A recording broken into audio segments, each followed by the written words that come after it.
Honorable members, Mr. Speaker.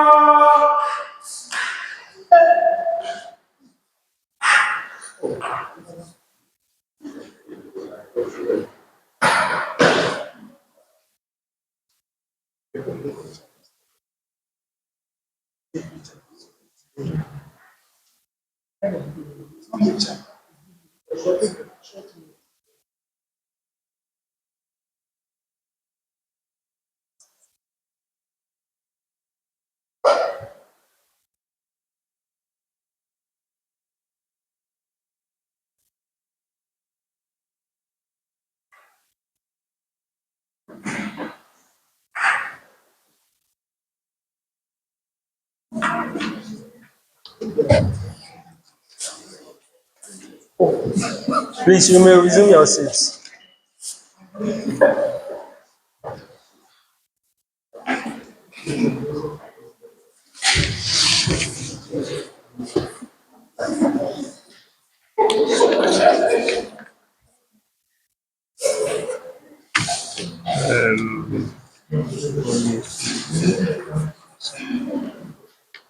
Honorable members, prayers.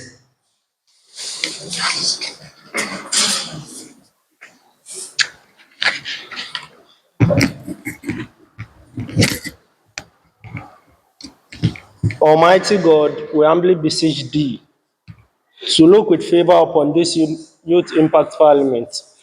Grant that it may perform its high duty as in thy sight. Give divine guidance to the executive director of the movement.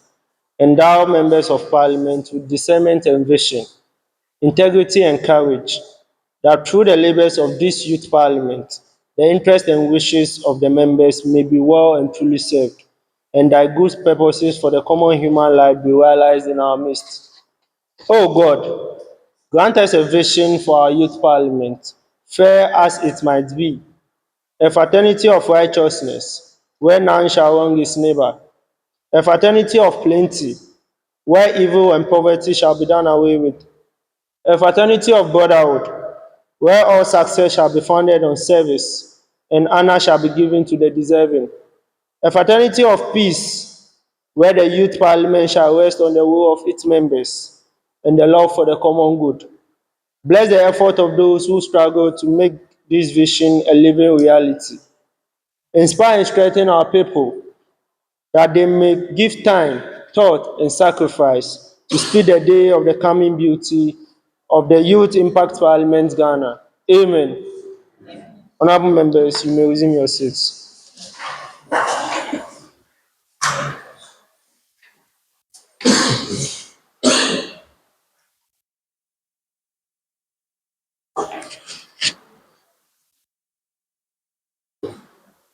Honorable members,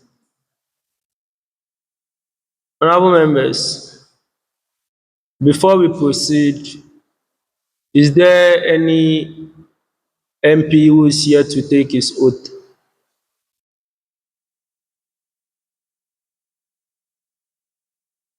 Please let me swear you in, then we'll continue with business. So you can stand up as I administer a oath of office. When I say I, you mention your name.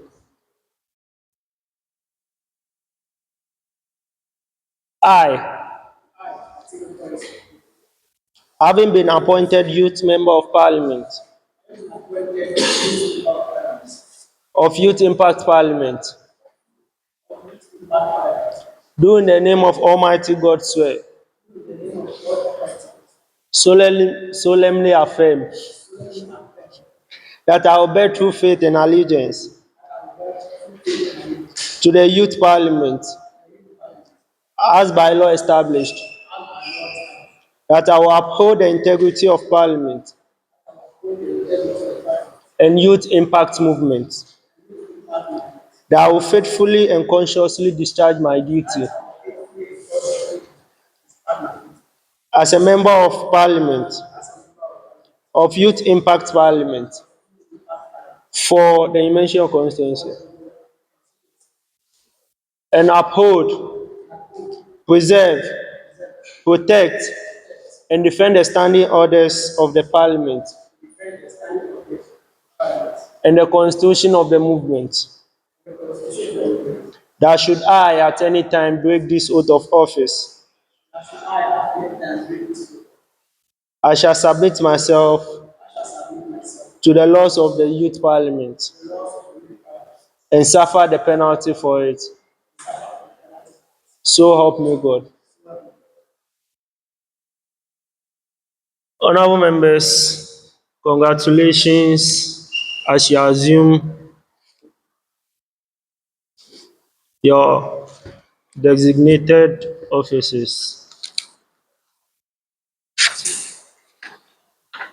Honorable members, today I have a tall list of members who are absent with permission. In due time, I will submit the list to the table office so that it will be captured in our vote and proceedings. So with this, let's move straight to item 2 on our order paper, which is communication from founders.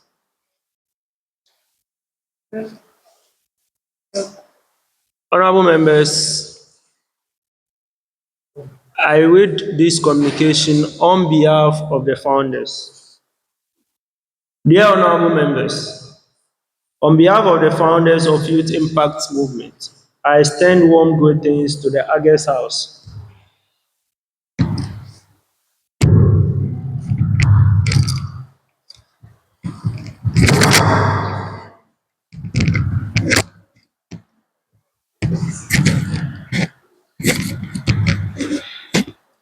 The founders extend our warmest appreciation to youth MPs for their dedication to nation building and youth leadership.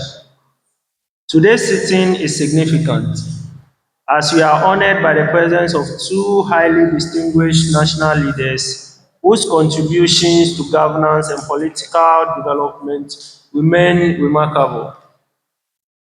We warmly welcome Honorable Siki Abibu, voter political coordinator and presidential staffer at the Jubilee House, Office of the President of the Republic of Ghana, whose experience in political strategy and governance offers valuable insight for our youth leaders.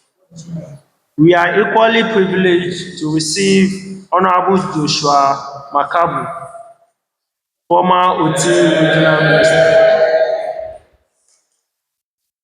He is the former OT Regional Minister of the Republic of Ghana, a man whose public service delivery, regional development focus, and administrative leadership continue to inspire us.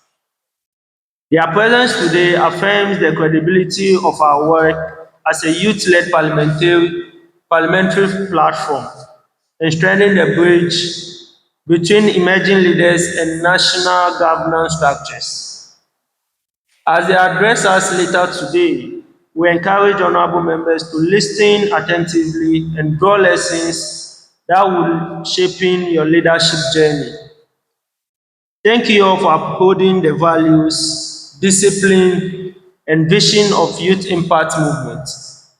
May today's deliberation reflect excellence, maturity, and a commitment to Ghana's democratic future. Thank you.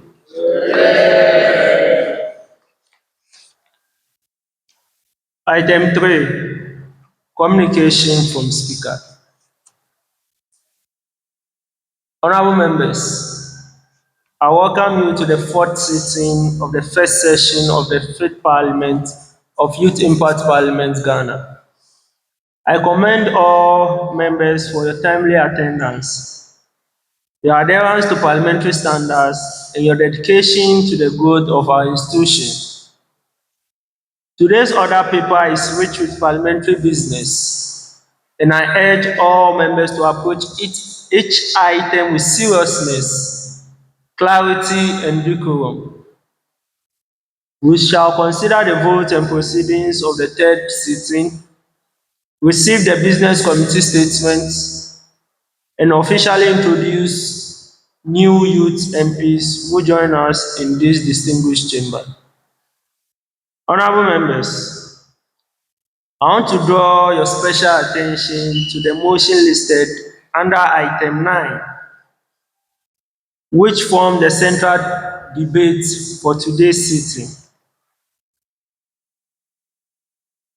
That this honorable house considers whether after more than 10 months under the current NDC government, the country is moving in the right direction and whether the expectations of Ghanaians are being met. Honorable members, this motion is sensitive, political, and national in character. It is expected that both the majority and minority side will present arguments rooted in facts, policy analysis, and national interests. Honorable member, I repeat that. I believe everyone who is supposed to contribute to today's motion will present their argument rooted in facts, policy analysis, and of course, national interest. I remind members that this house does not exist to replicate partisan tensions, but to model responsible democratic discourse. Let us therefore debate with intellectual honesty, respect, and the spirit of constructive engagement. Finally, as we proceed to guest business and later private business, I urge all members to uphold order, follow the rules of debate, and ensure that today's sitting reflects the discipline and excellence expected of the Youth Impact Parliament. So I communicate. Thank you.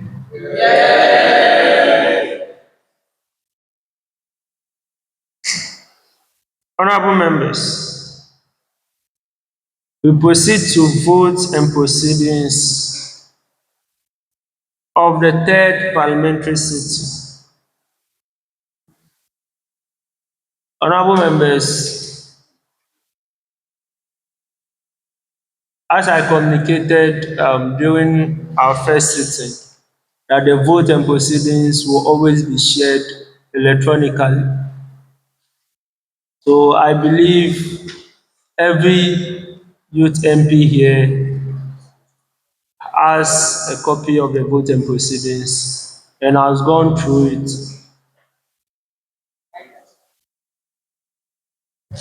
Honorable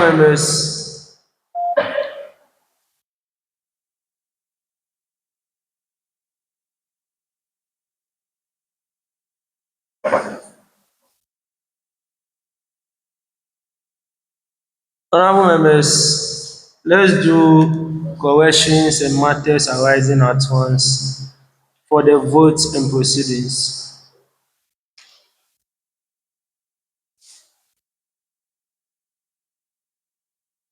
Honorable members, page 1.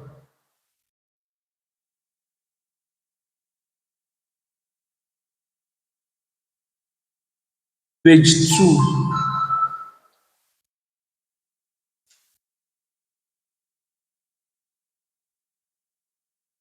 Page 3.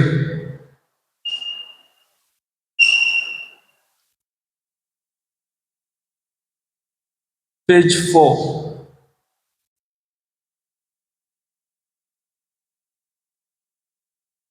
Page 5.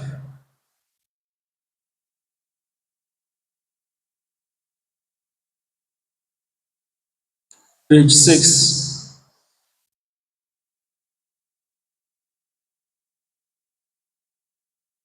Page 7.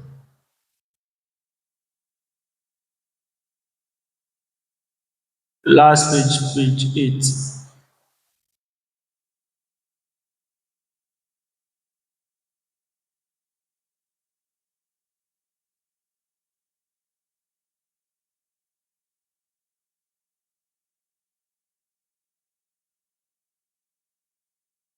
Honorable members, I'm taking the silence for the House that everything is correct. So, in the absence of any inputs, comments, or deliberations, the vote and proceedings of the third parliamentary sitting is hereby adopted by the House.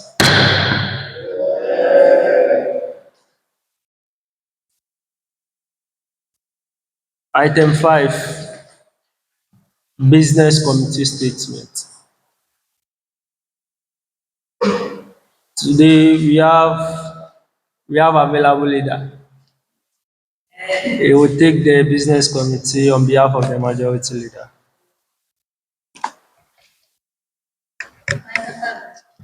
Thank you very much, Right Honorable Speaker, the House, and our revered guests present for the opportunity.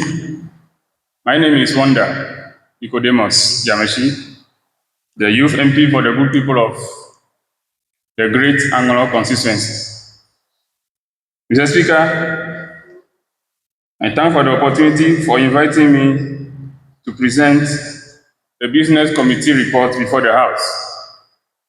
But before I do that, Mr. Speaker, with your indulgence, may I seek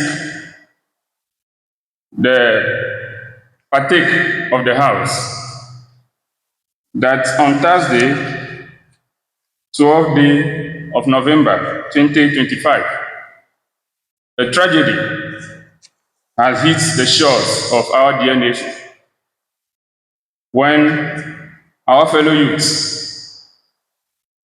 in their bids Honorable Wonder, please, if you want to give a statement or anything, it is probably captured on the other paper, item 11. So please, with my guidance, I want you to move straight to the business committee statement. When it's time for statements, you can come in and present your statement. Thank you very much. This is not a statement. I'm just seeking your indulgence for a moment of silence for our departed souls.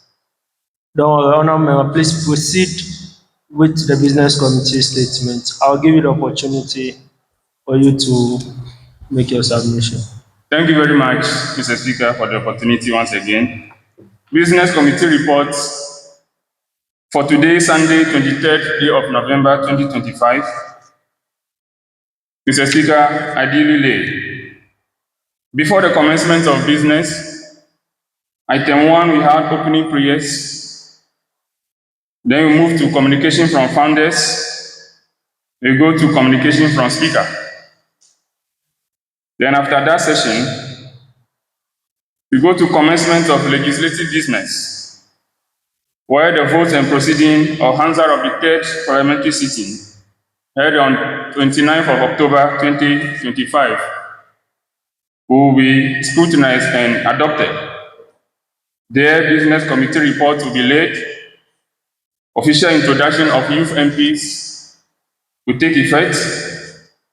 Then from there, we move to commencement of guest business, where our guests, our two revered guests, that will be giving us an address in the person of Honorable Siki Abibu, voter, political coordinator, presidential staffer at the office of the President, Jubilee House. Then from there, we go to item 8, address from Honorable Dr. Joshua Makabu, the former OT Regional Minister.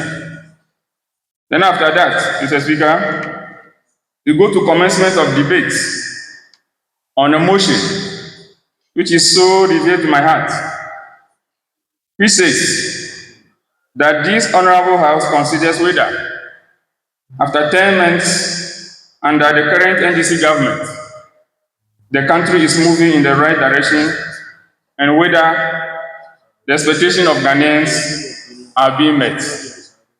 After the debate, Mr. Speaker, then we go to commencement of private business, where questions will be taken, statements will be taken, petitions will be taken. And after that, we move to the last item on the order paper, which is the end of business.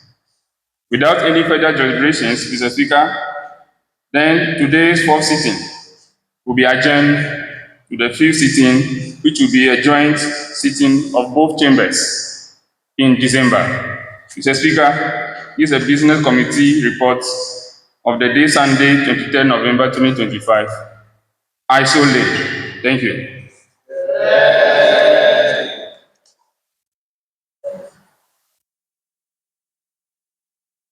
Honorable members, the business committee report has been laid. Any inputs?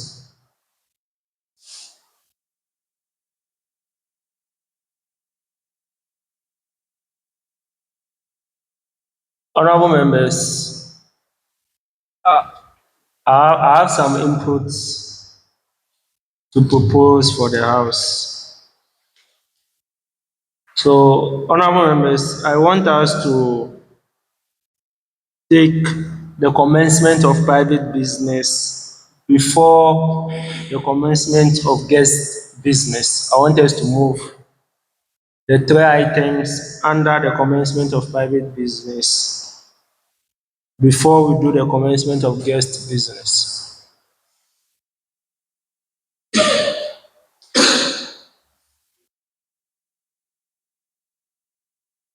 This is my input.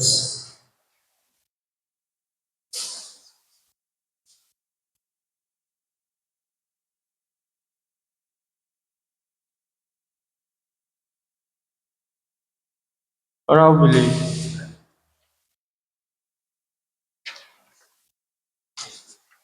Thank you, Right Honorable Speaker. My name is Enock Agoso, MP for Okere constituency. So, Speaker, we don't know the schedule of the guest speaker. So, if you move, we don't know whether we are going to. He has other meeting to attend or not. So, what you're proposing, I don't know his schedules. So, I don't think so, unless he himself has clarified that he wants to be with us with that time. Thank you very much. thank you, Honorable Belief, for the concern with. Honorable Belief, Honorable the entire House, I'm proud and I'm privileged to announce to you that our guests want to stay with us throughout today's sitting. He wants, he wants to see us debate, how the House debates. So our guest will be here with us till the end of proceedings today.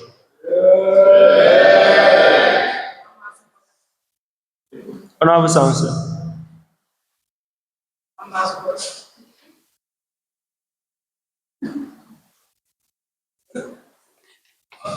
Thank you very much, Right Honorable Speaker and the August House. My name is Doja Samson, the Youth MP for Kwame from Place North, and the Vice Chairperson of the Organizing Committee. Right Honorable Speaker, I'm here to make a statement. About 2 months ago, Honorable Samson, we have not adopted the business committee. We have not adopted it. okay, with your guidance, I hear to that. Thank you.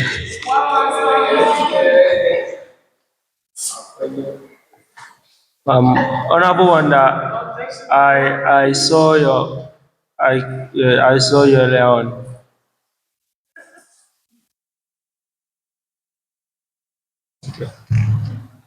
So, honorable members, any further comments on the business committee report?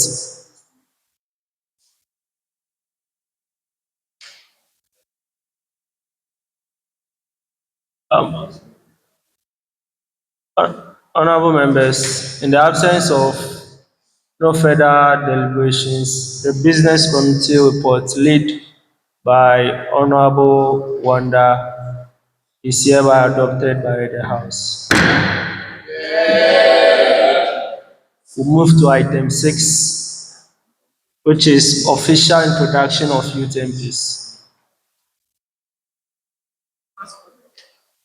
Honorable members, as you always do it, when it gets to your turn, you move to the podium, you mention your full name and the constituency which you represent, and if you have any brief statement or no, any brief addition, it's not a statement, any brief addition, then you add it. So we'll start from my left hand side.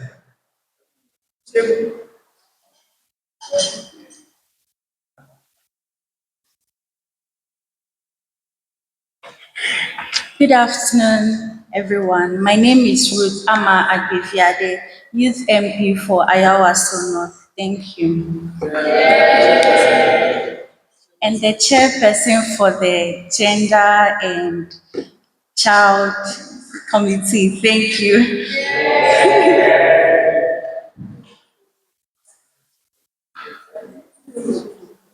Um,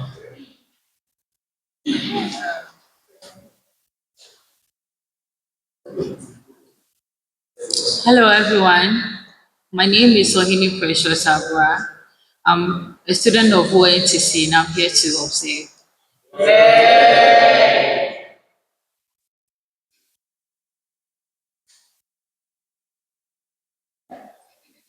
Hello, everyone. My name is Dion Kupafin. honorable, if an observer is saying hello everyone, you as an honorable, you are also saying hello everyone.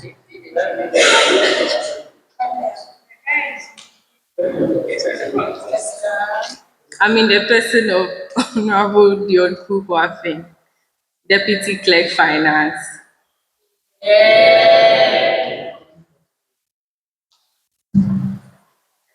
I'm Mensa Vanessa, Acting Deputy Clerk.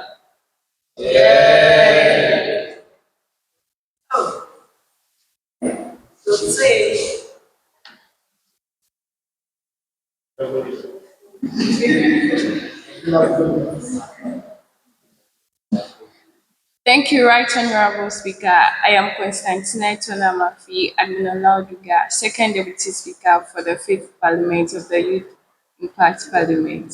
Thank you.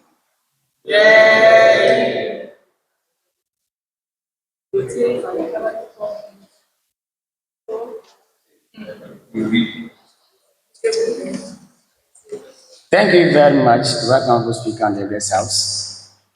I respond to the name J. Samson, the youth MP for the lovely people of Kwame Afram Place North, and the Vice Chairperson of the Organizing Committee. Mr. Speaker, as I always put it on record, in my constituency, there are lots of naturally endowed features, as I've mentioned, islands, that if you want to go on excursion and maybe you have not seen an island before, visit my constituency, Kwame Afram Place North. We have Dija Island, Pala Island, Dwarf Island, and Ajabosu Island. So if you have not seen an island before, see me and let me send you to my constituency. Mr. Speaker, today the house is full, but the minority caucus, I don't know where are my members, but I'm very confident that by the close of today's debate, the majority will understand the reason why the elephant is not in the boot but standing at the touch line. I thank you, Mr. Speaker.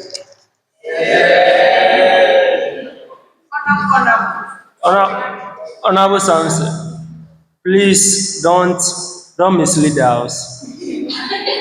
Today we are having a political debate, and you are seated according to the party you are aligned with, no majority, no minority. You get it? So don't say the minority side is empty. Okay, I want to put that on record because the minority house cannot be empty like this. When you look at my right hand side, most of you, the minority members are seated among them. So don't mislead the house, don't mislead the public, don't mislead the gallery watching us. Let's proceed to my right hand side. Let's start with Honorable. Thank you, the Speaker. My name is Collins Atiwe Koku, MP for Jumuru, and then ranking member for Western Affairs. Thank you.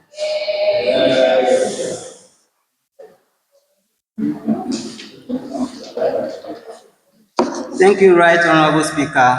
My name is Ivan Skunya Mbanga, Youth MP for Constantina North Constituency. Thank you. Honorable member, aren't you part of any of the committees? Okay, thank you. And also, I'm the Vice Chairman of Sports Committee. Thank you.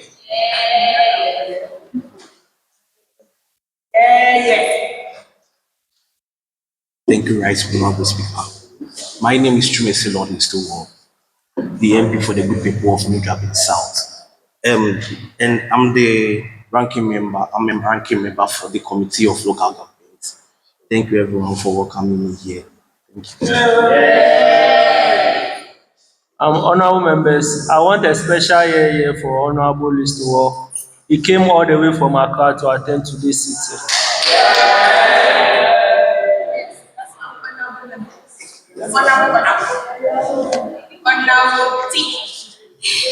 Thank you, Right Honorable Speaker. Makabu is my name, Youth MP for Esojaman constituency, and the chairperson for Environmental Protection Committee. Thank you.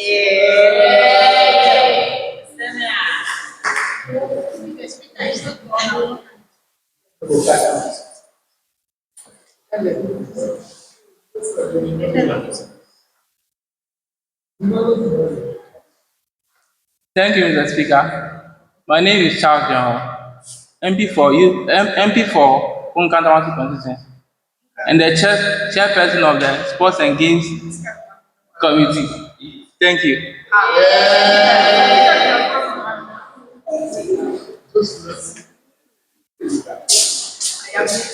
Thank you, Right Honorable Speaker. My name is Kunugwe Orlando, aka Chigavi, Youth MP of Ketu South Constituency, and a Vice Chairperson on Local Government Committee. I want to add, I'm a welder, a steel bender, and I do rentals of building equipment as well. Maybe linking me can be an opening door for me.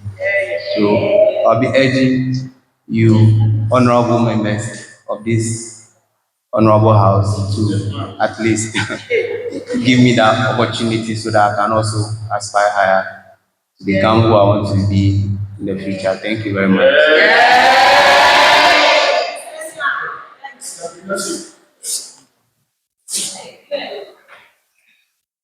Thank you, Right Honorable Speaker. I'm in the person of Pamela Yowetu, Youth MP for Lejokuku constituency, and the Vice Chairperson for the Welfare Committee. Thank you.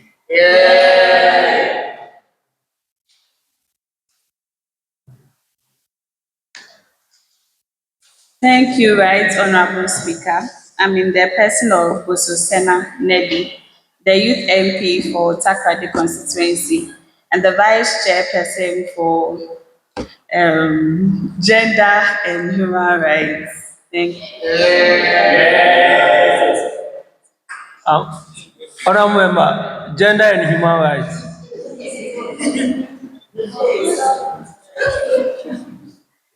Vice Chairperson for Human Rights.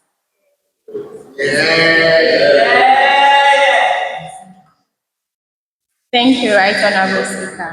I'm in the person of LC Akoka Convened, Youth MP from Kwanta South, the Chairperson of the Organizing Committee, the Chairperson's Cluster Head, a member of the Business Committee. Thank you.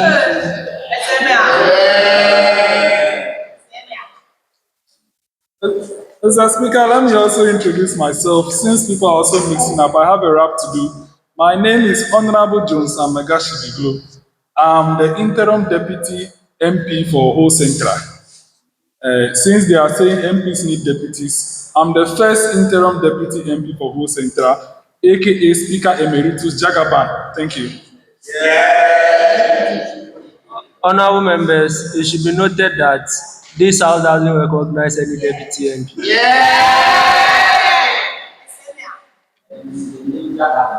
Thank you, Right Honorable Speaker.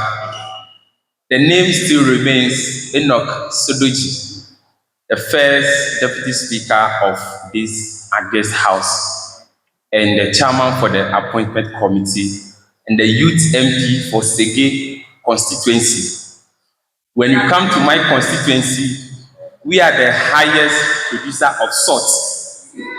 Not salt alone, pepper also is there. My MP is, really doing well, and my constituents are really happy. Thank you very much, Mr. Speaker.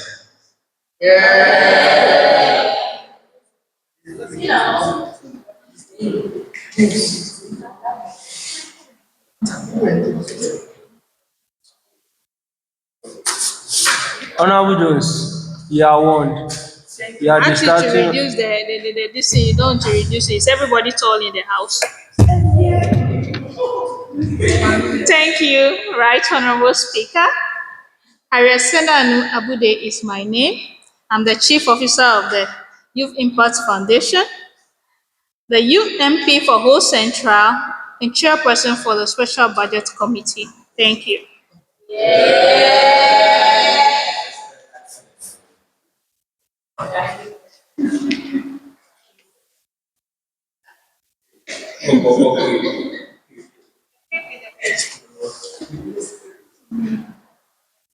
Thank you, Right Honorable Speaker. My name is Bless Agosto, Youth MP for Karachi Chumuru. I'm the second Deputy Majority Whip and the Deputy Ranking Member of the External Affairs Committee. Thank you.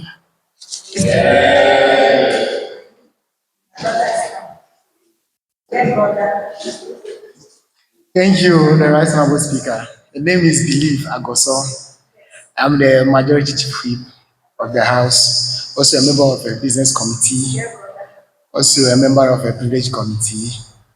Personally, I'm a professional marketer and a researcher. Thank you very much.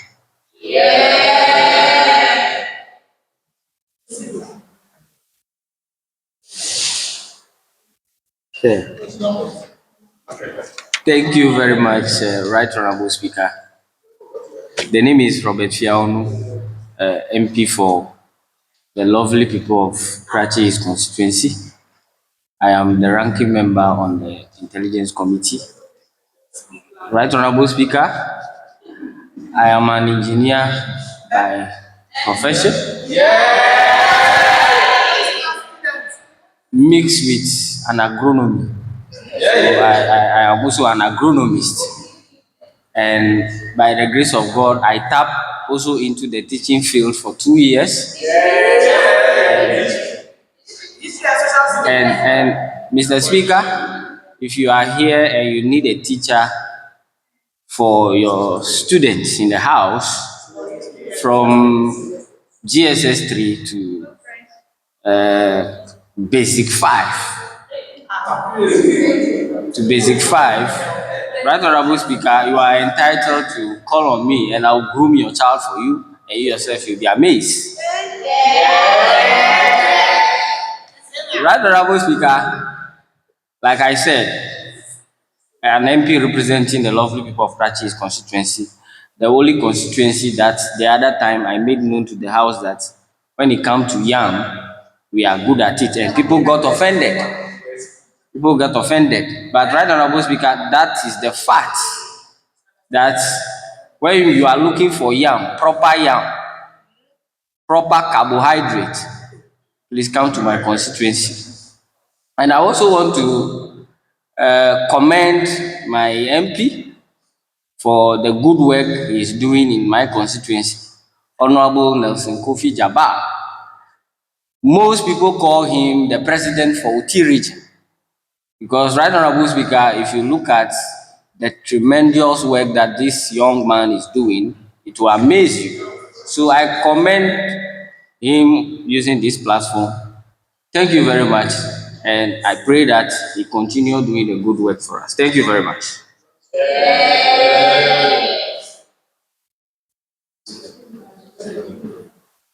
Honorable Robert, I'll send you invoice after that.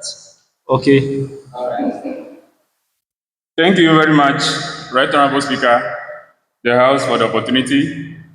My name is Wanda Nicodemus Jameshi, the Youth MP for Angolan constituency, Minority Leader of the Fifth Parliament, Leader of the political debate of this House, Chairperson of the Intelligence Committee, and etc., etc., etc.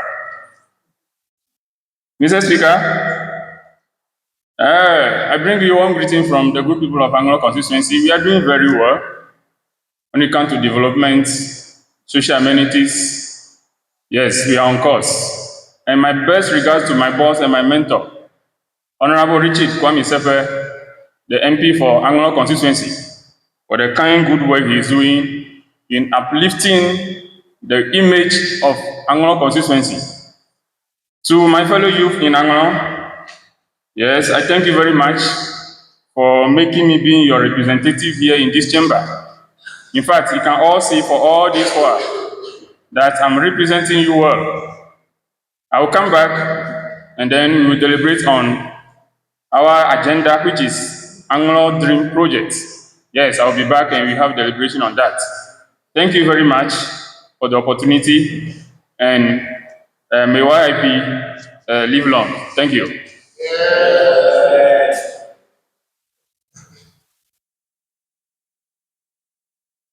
Point of correction.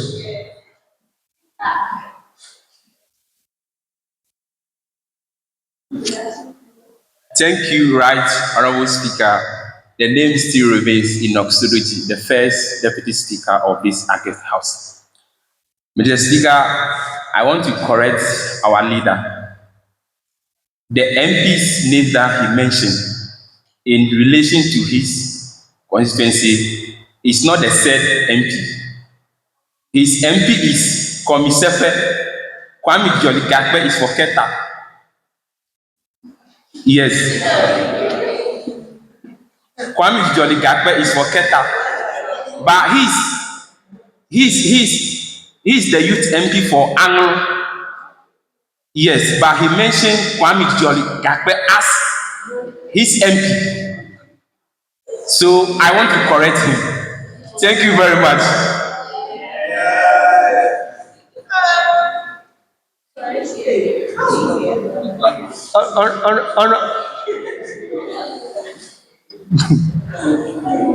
Honorable.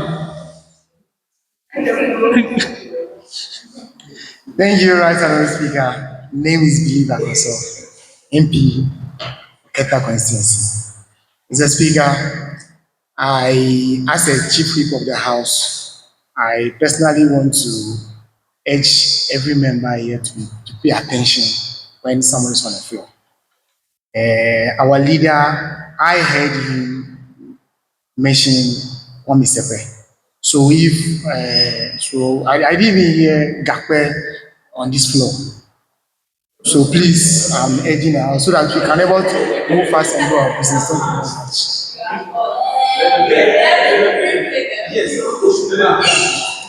you very much. Honorable members, please, if on this subject matter, please let's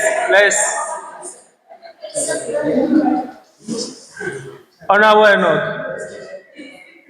Enoch, it looks like you are the only one who heard what you heard.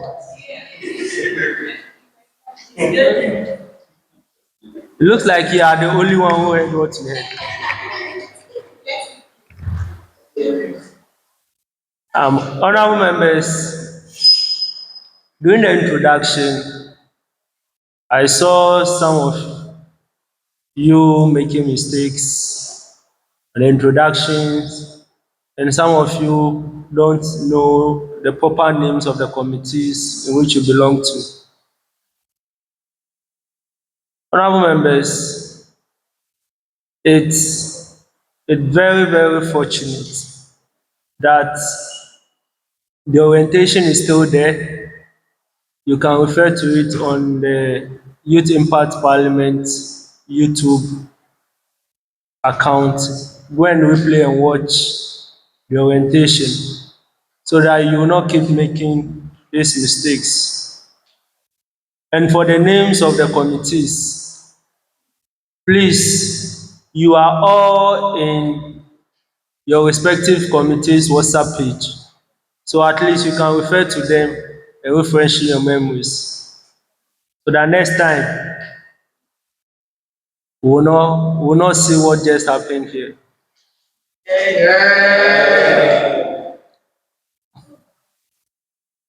Honorable members, let's proceed.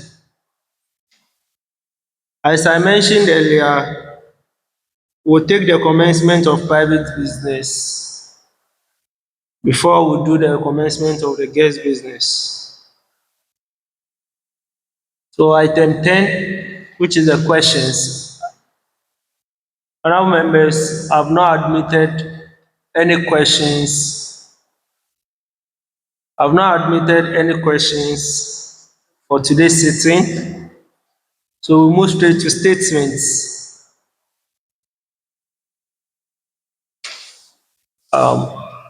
I recognize Honorable Wanda. You can now make your statement.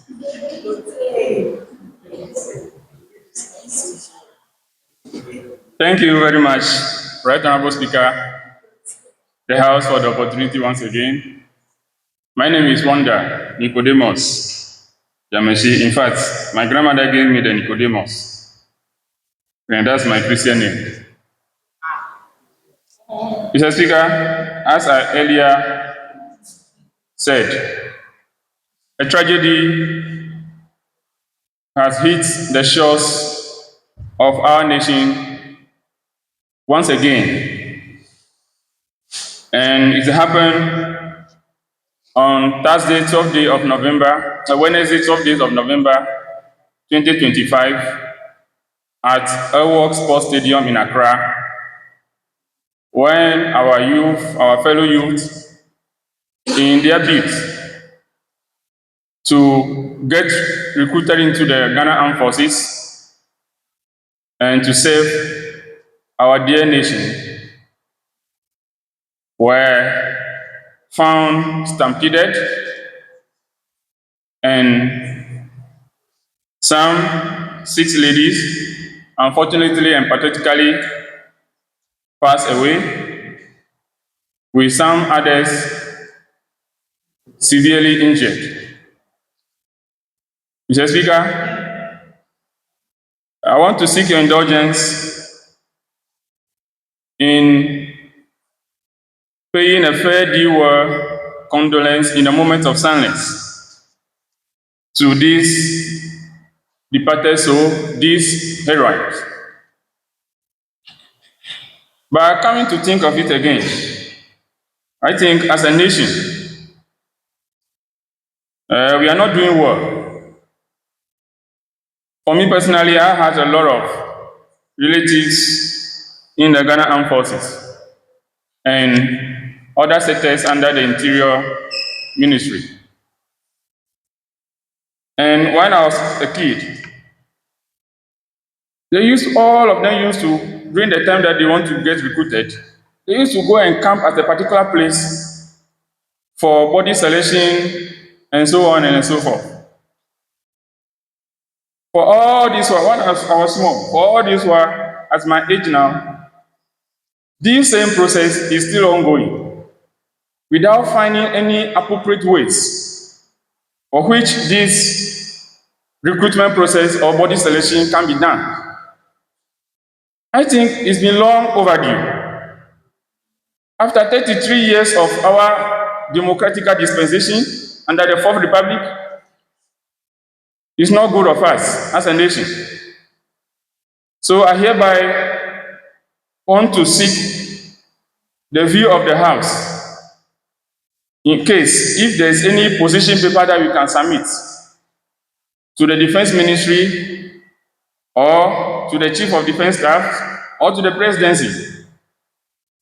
That in fact, at least, that body selection can be done through this technological era, that the person can take his or her picture or whatsoever and then submit. And when the person qualify, you qualify. Instead of them going there so compacted, and the gates will also be even closed. And you want to be the first person to enter the yard. And through that, you recorded this tragedy. Doesn't speak well of us. So, Mr. Speaker, my stand here is in twofold. I want to seek the indulgence of the House if you can submit a position paper to authorities, and secondly, seek your indulgence to pay a fair due message to this departed soul in a moment of silence. Thank you.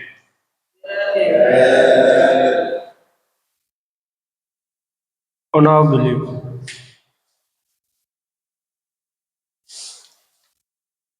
Thank you, Right Honorable Speaker. Name is Believe Agoso, MP from Okere constituency. Right Honorable Speaker, I thank the maker of the statement. Then I also want to say something pertaining that. I remember the former defense minister made a statement that we should, the armed forces, this archaic body selection should be it should be a thing of the past. Honorable Believe, for the sake of clarity, which of the former defense minister? Honorable, immediate part from our defense minister. Immediate part. So I agree with that. And as the way they've started now, I believe that we can start from there, which they come in numbers. I remember when we are doing national service, as national service, we don't go, or when you want to register national service, we don't go together.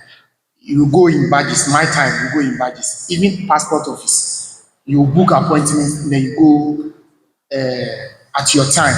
So we don't see too much crowd over there. So I believe that we can also borrow from that side, that once you applied, you book appointments. If the authority realizes that the time frame is a lot of people are booked, they can transfer you to the following day, then they will communicate to you. Then we will avoid all this things. Thank you very much. Because I have a cousin inside who also lost her life. So thank you, Mr. Speaker. Honorable Jones.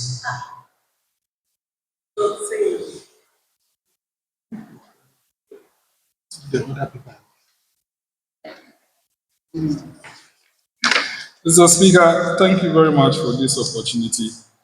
Mr. Speaker, I'm Jones Amegashiglo, interim youth MP. I side with my brother, Honorable Wanda Jamisi, who is the chairperson of the Intelligence Committee, on this sardine matter. As a matter of fact, this system could have better been looked at. And I think we as youth, having lost 6 of our sisters, it's quite unfortunate that the victims who perished in this incident were all females. And that even speaks more of how fragile our sisters are. And I think my brother is in the right position to draft the position paper for us. He is the chairperson of the Intelligence Committee. And Intelligence Committee deals with security issues. So I want to call on him to draft the position paper for the House to consider and then send to the chairperson of the Parliamentary Committee on Intelligence and also to the Ministry of Defense for consideration and improving the system. And Mr. Speaker, at the end of comments, let us observe a minute's silence on behalf of our departed sisters. Thank you.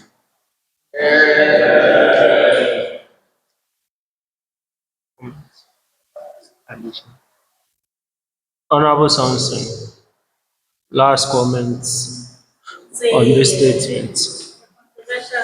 Thank you very much, Right Honorable Speaker and the investors for the opportunity.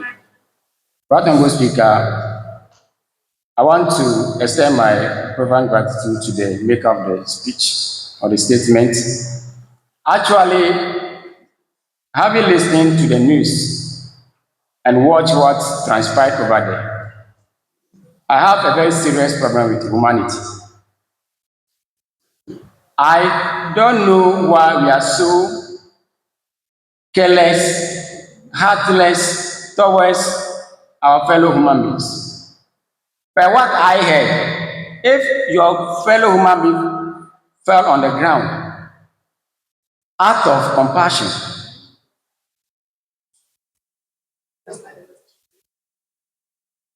I don't know even how to put it. It's very sad. And you walk on him or her to death.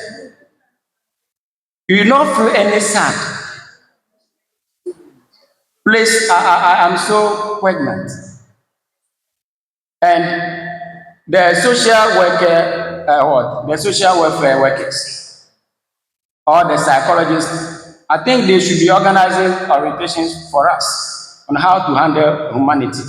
Because this thing even happened during one of the pilgrimage pay to Mecca. The people for them and the police work on them. It is becoming unbecoming. So we have to be very careful. But Right Honorable Speaker, I think we have come of age to jettison the archaic method of choosing our prospect military personnel.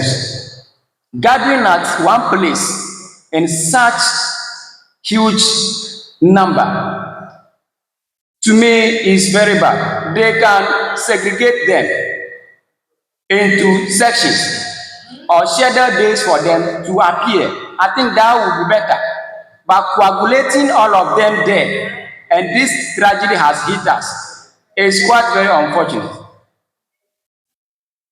Right Honorable Speaker, I think henceforth proper strategies and methods should be put in place so that we will not record any of these occurrences again. Right Honorable Speaker, if it pleases you, I want to take the opportunity once again to make my statements.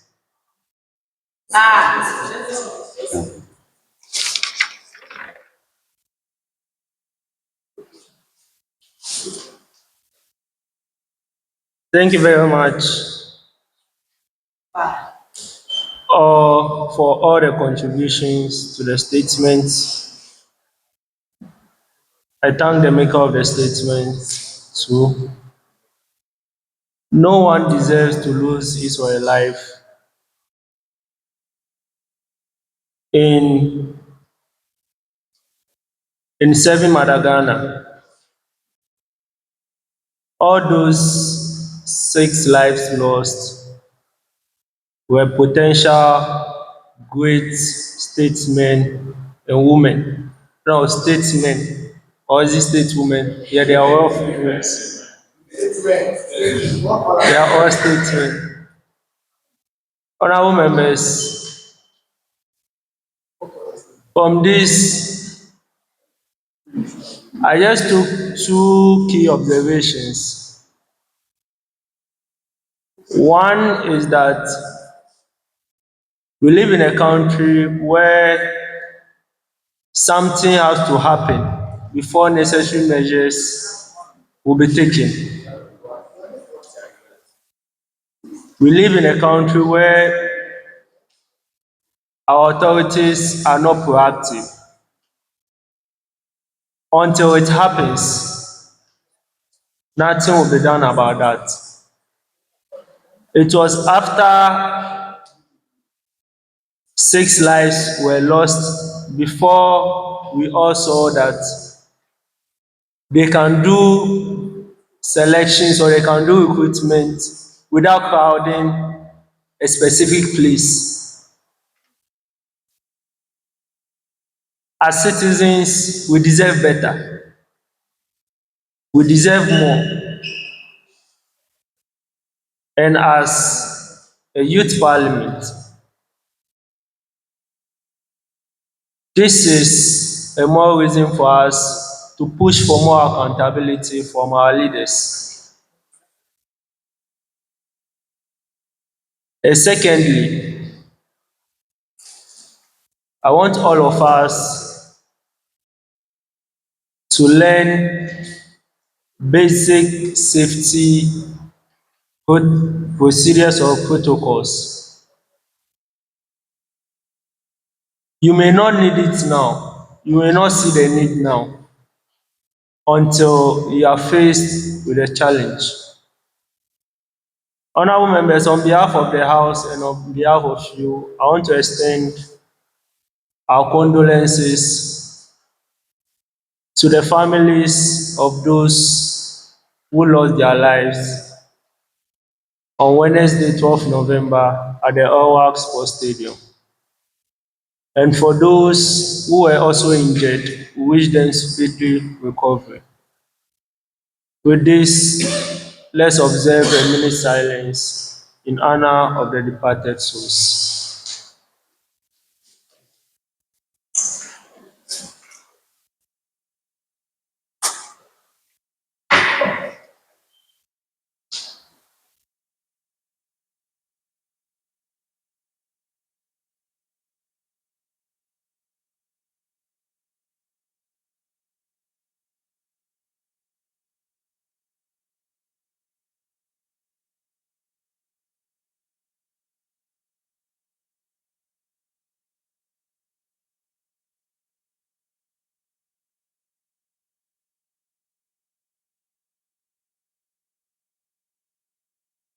May their souls rest in the bosom of the Almighty.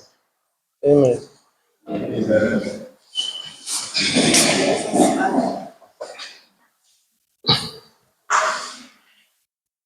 Honorable members, we take the second and the last statement from Honorable Samson Duche.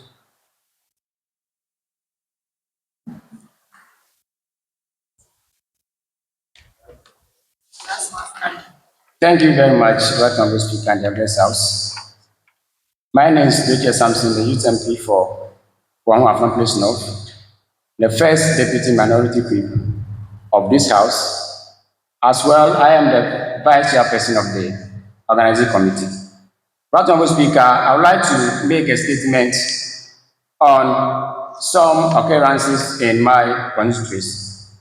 Right Honorable Speaker, the ferry that transports our citizens from Pandutoko to Agoreke, about 2 months now, the ferry or the Pantu is broken down. And per information heard on grapevine, no proper measures have been put in place now. People are plying the river with boats, which is very bad. If in the middle of the river and the storm hits, it will be something very bad that will happen to us.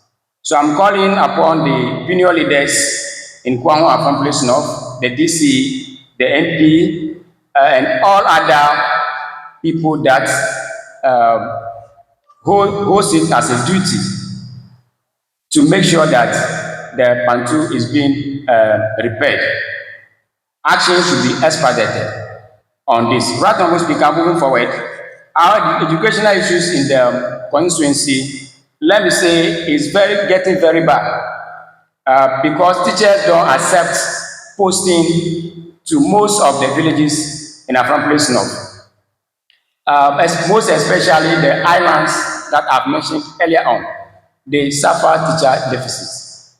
I want to make this appeal to anybody that has a concern, or to the leaders of Afram Place North and the government as well, to at least bring us one educational institution, a training college or college for education that will train teachers within the constituency so that they'll be familiar with the areas. And in that, when they are posted to any of the villages, because they are familiar with the area, they won't reject their posting. I want to also plead to all teachers listening to me that the work of the teacher is to extend education to the doorstep of everybody. So they should take it cool if they are posted to areas to self-mother Ghana. Right Honorable Speaker, on our infrastructure in the constituency, our roads are very bad from Mafikope to Bridgianu, from Bridgianu to Donkokrum, especially from Adiambra to Donkokrum. The road is very very bad, and I want to call on the opinion leaders, especially the DC, who holds it as a duty to see to those construction of those roads. And most of the roads also need reshaping. From Amankwatonu to Donkokrum, the road is very bad. In other words, it's in dilapidated condition, which something serious must be done about that. I think they have listened to my plea, and actions will be expedited on this. Right on, Speaker, on this note, I thank you very much for the opportunity.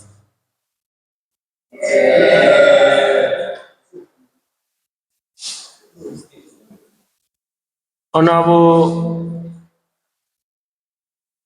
is there a statement or is there a contribution to the statement?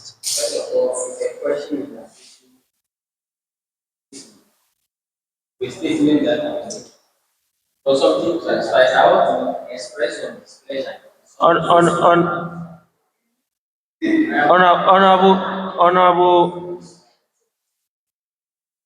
Honorable Robert, you are completely out of order. Honorable Samson, thank you for bringing the attention of the House to the happenings in your constituency.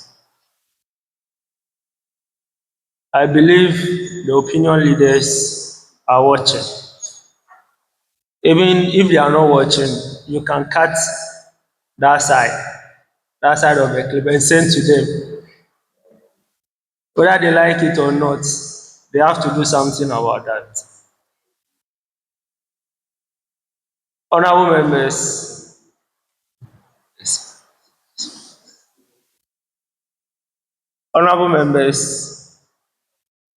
I made it clear that Honorable Samson is the last person to make a statement. Honorable members, that brings us to the end of statements.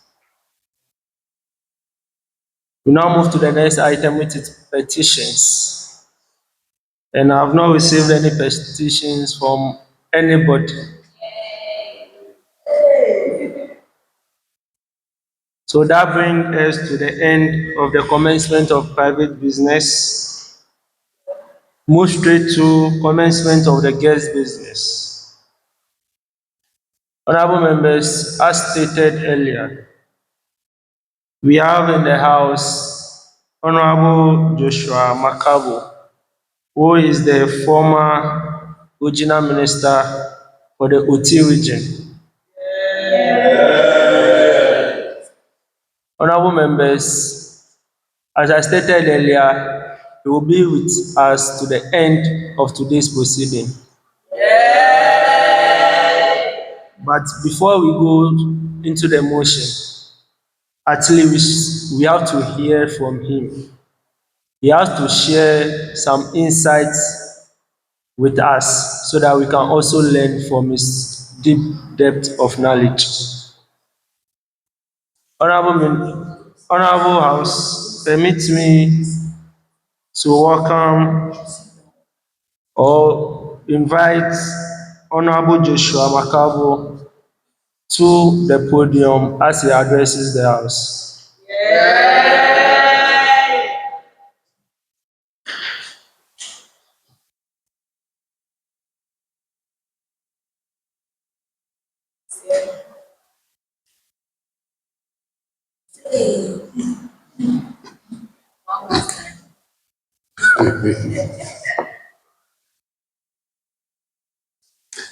Thank you very much, Mr. Speaker. Jesus have been introduced. My name is Dr. Joshua Makabu, former I'm personally delighted to be among young people who have the aspirations to becoming leaders and to also contribute to the development of our dear country, Ghana. Indeed, the Republic of Ghana is for us. And if we allow it to be destroyed before we take over, there will be nothing for us to live with. Maybe I should get a bit back into introducing myself. I'm a past student of this school. I studied for an HND statistics here. Then I went to enroll in Ken University to do a BSc in Natural Science. From there, I went to the University of Ghana, where I studied for an MPhil in Risk Management and Insurance at the Finance Department. I went back there to school for a PhD in Finance. I've had some experience of working in the banking sector, and I've been a teacher throughout my life. I've taught in most of the area, right from the basic level through the senior high school and to the tertiary level. I'm also an advocate. By virtue of the fact that I am a person with disability, I feel that I belong to a minority group, just as the youth belong to a minority group. So at a point in time, I was the National Advocacy Officer for the Ghana Disability Association, Ghana Federation of Disability Organizations. And I did my best before I was appointed the Minister for the OT region in 2021. I was a lecturer at the Indian School of Business and Technology in Elmina. And currently I'm back to my alma mater, where I'm a lecturer at the Department of Accounting and Finance, Technical University. Yep. As I said, at a point in time, I got the opportunity to serve as a board member of the National Youth Authority. And the idea of youth parliament actually was something we embraced, and we toured the entire country. I was part of the team in the Upper East region, Upper West region, the Northern region, Volta, and then we were 10 regions. And wherever we went and there was a youth parliament, we sat and then we observed their proceedings. But the question I've always been asking of myself is, are we really interested in developing ourselves to become leaders? If we are interested in becoming leaders, maybe in 10 years' time, in 5 years' time, in 2 years' time, then the burden is upon us to be part of today's activities, to be part of the right things that will have to be done today. Unfortunately, we live in a country where the youth has been silenced. We have been polarized politically. If you are a youth from the Ashanti region, you find it difficult to speak against the NPP. You are a youth from the Volta region and you are speaking against the NDC, and it's like, are you just coming from the sky? But I've always said something. I belong to a political party. I am a member of the New Patriotic Party. And the fact is that my maternal side, yes, on my paternal side, I was the first person to endorse the New Patriotic Party when I didn't even have a vote. And I remember the first day I made an attempt to sing an MPP song in the house. My father gave me a knock. And that was the one of 2 times my father has ever hit me. But before my dad passed, he became a champion of the New Patriotic Party. And I can tell you today that so long as members of my family is concerned, in the OT region, in the Northern region, the Bono East region, wherever, we have over 90% of them voting the MPP, not because of me, but because they have also seen what the MPP has done for them as a group and individually. It took me to bring that change to my family. It can take you. There's nothing wrong with an Ashanti family becoming ardent supporters of the NDC. And there's nothing wrong with an Anglo family becoming an ardent supporter of the NPP. It's about what they bring on the table and what the development of our country is all about. I'm trying very much not to get into the topic of the day because I want to listen to you guys actually speaking, and I will take my lessons from that.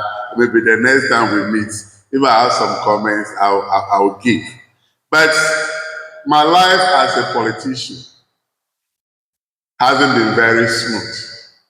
And as I indicated, I come from a minority, the disability community, just like you come from the minority as a youth. There are so many times you want to get to be part of the discussion and you are shut down because you are a young person. You are shut down because you are a woman. You are shut down because you are a person with disability. You are shut down because you are from a village. Something happened when I was doing my HND here. The late Mr. Kwame gave us a question to try. He assured us he was going to bring it as part of our exams. So we met as a class. But before the day for the meeting, I had gone to the library and I saw the entire Constantina with its solution. I went through it, understood the solution.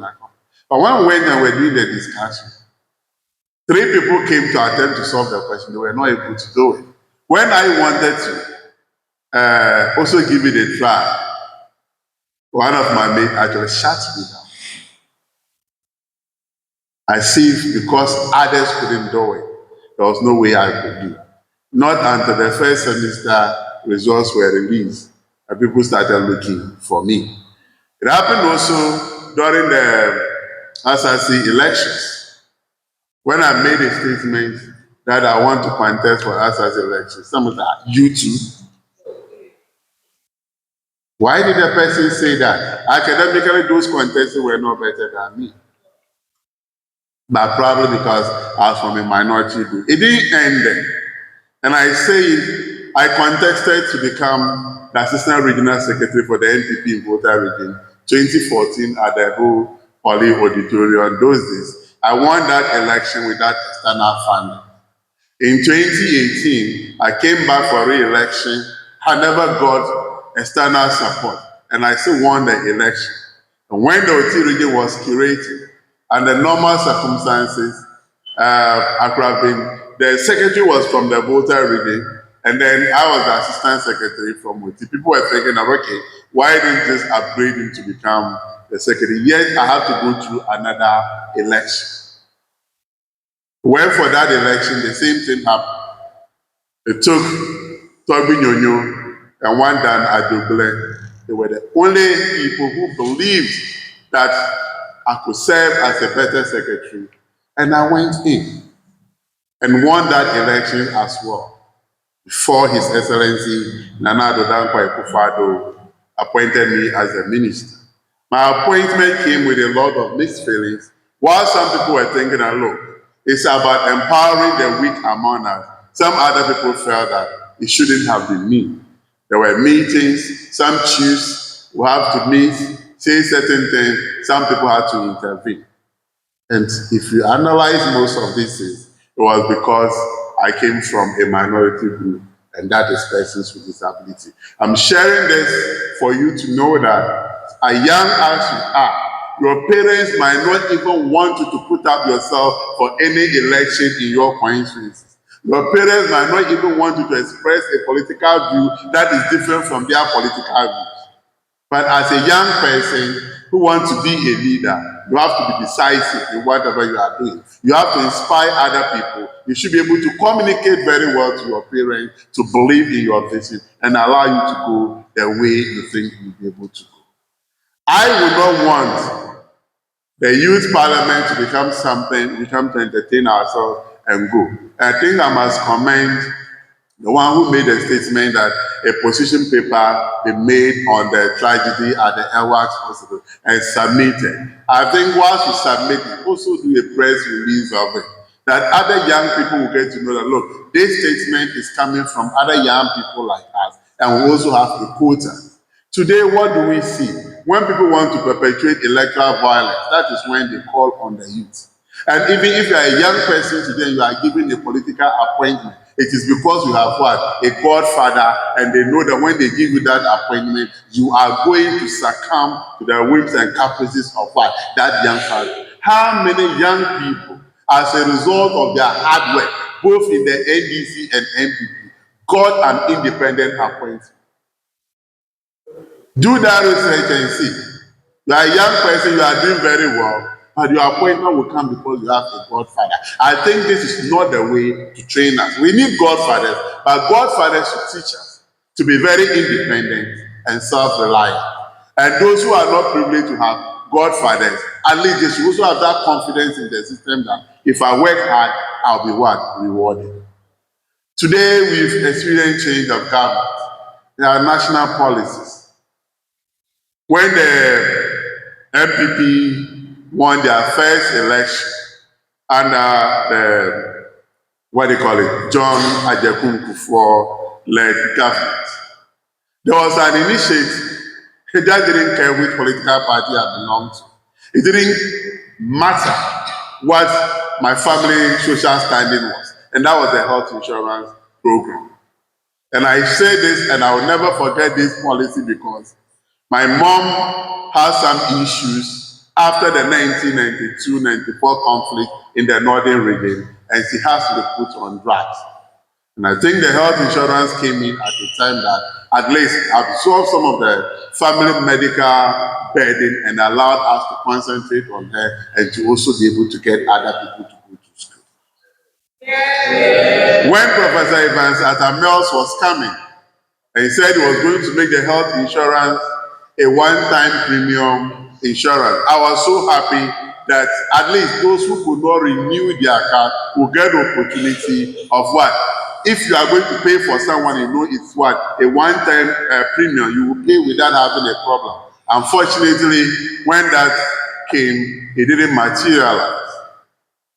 We have another government, His Excellency John Dramani Mahama.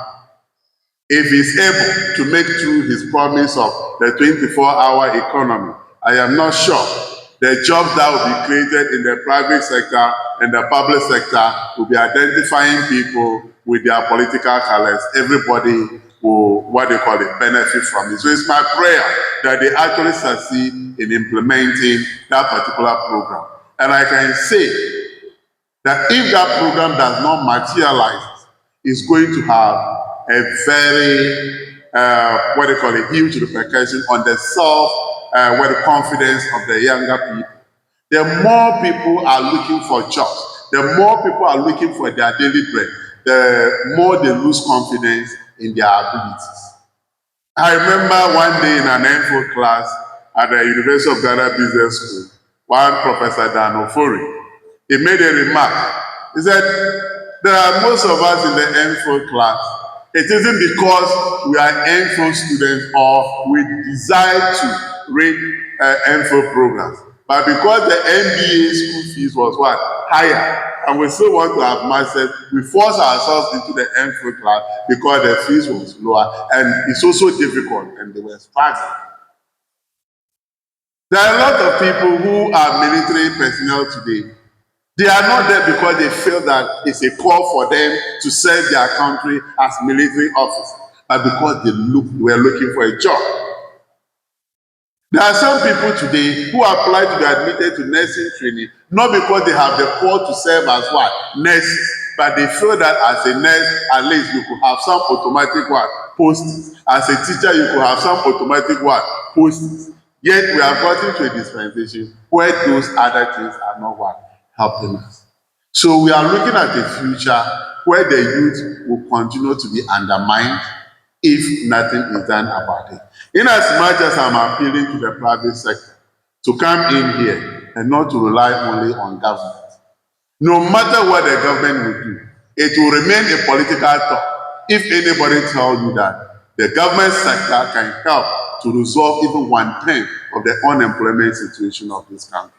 The only way we can go is when the private sector expands and they are able to absorb. When our tertiary institutions are able to train us to come out with what? Entrepreneurial skills. To be able to identify business opportunities and go into the businesses themselves. I was chatting with a friend who just returned from UK 2 months ago for a program.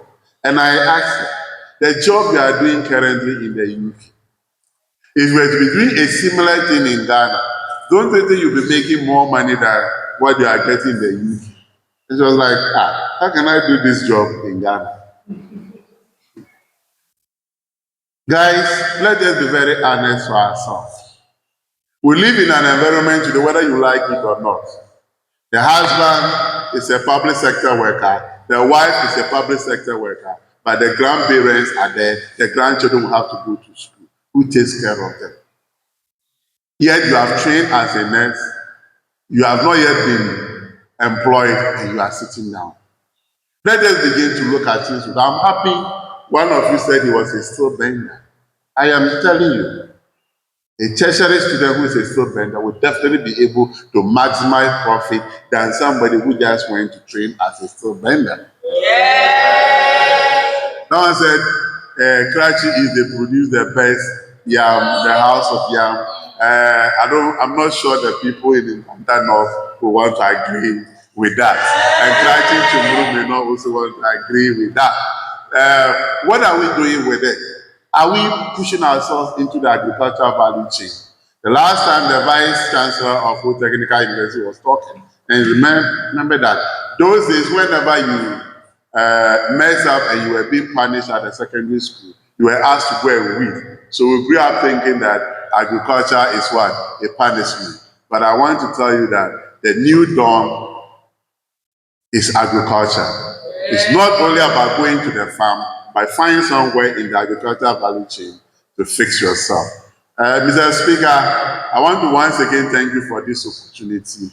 Whilst I observe your proceedings today, I also collaborate with his father taught me African studies, and he's actually one of the people who made me feel that I should get into politics. Those who knew me in Old Technical University those days, I was the assistant catechist for the International Movement of College Students. I didn't have anything to do with politics.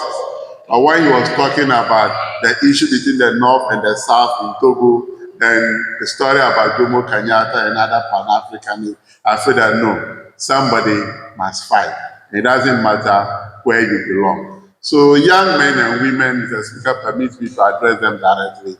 Don't let us come here, talk and go away. Don't let us come here. I like it when Mr. Speaker said, we shouldn't come here to replicate what is happening in Parliament. Let us be very honest and objective. My last statement, when my uncle was the MP from Constantina North from 2004, I made a statement, but then as the secretary for the Concerned Youth Association of Damanku, we had a meeting and I need to write a speech.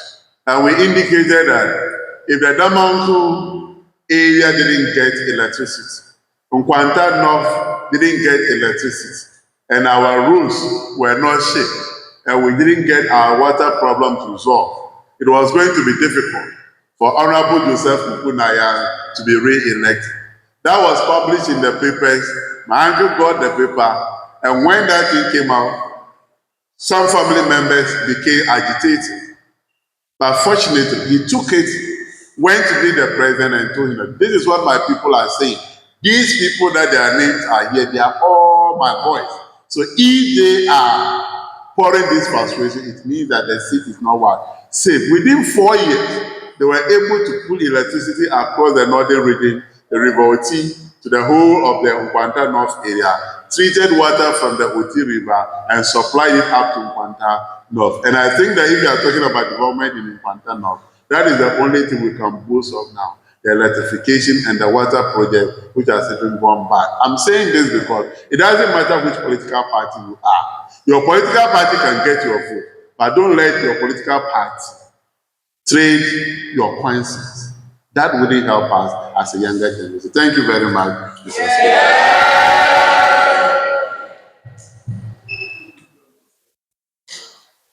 Thank you very much, Honorable,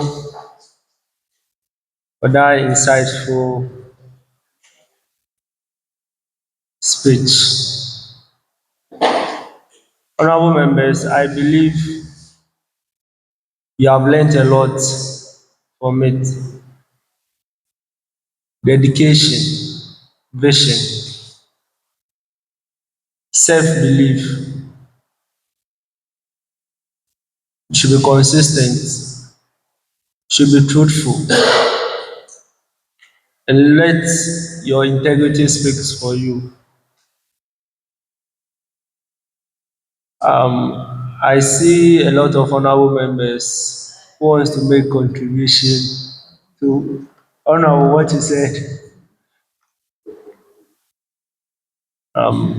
Let me start from Honorable Jones.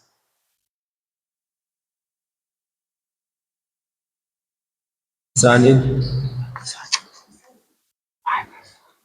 Mr. Speaker, thank you very much for the opportunity to speak right after our guest of honor.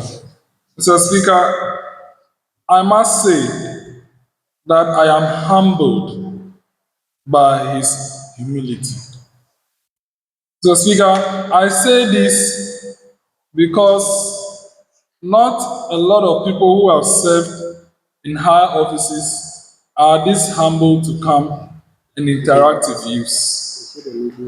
Some of them, you contact them, they'll tell you time is not on their side, this and that. By the time you know, life goes on. And he is one of the few ministers who, after service, came back to civil service, including Honorable Francis Komla Ganyaglu, who served as Deputy Volta Regional Minister, and after his service, is working at Whole Technical University. Honorable Joshua Makabu is also doing same. And that is a high level of humility that I want my colleagues to commend. Honorable, we just want to say that we the youth are inspired by your record. You know, the regional ministers do a lot because what they do is mostly about dialogue and reconciliation. People don't really get to see their relevance. They are the ones who coordinate the resources and the projects coming. But because their names are not written on them, they think they have not done a lot. But I can tell that you have championed a lot of transformation in OT, and your names are written in the books. We, the youth here, are obviously doing our best to learn the best and take out the ones that are not good. And we say, from this your address, we are inspired. On behalf of my colleagues in Youth Impact Parliament, we say thank you to you for this humility you have displayed here. And we'll discuss with you more on other stuff. Thank you very much. Honorable Belief.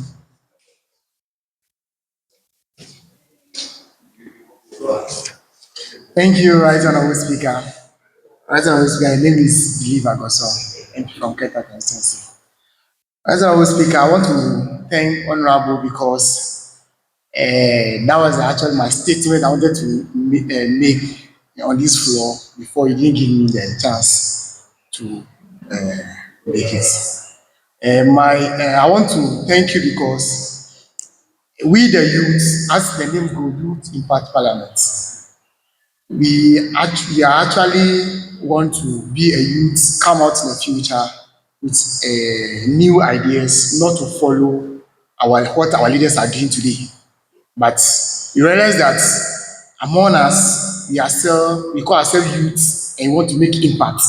But yet still, we are still following what they are doing. I'm very grateful for you coming out because I believe that if you belong to NDC, then an MPP is doing something good. As we the youth, we should be able to commend them that this what they are doing is very good. The same way go to, if you belong to MPP, then NDC is making an initiative that this is it. We should be able to acknowledge it and move with it.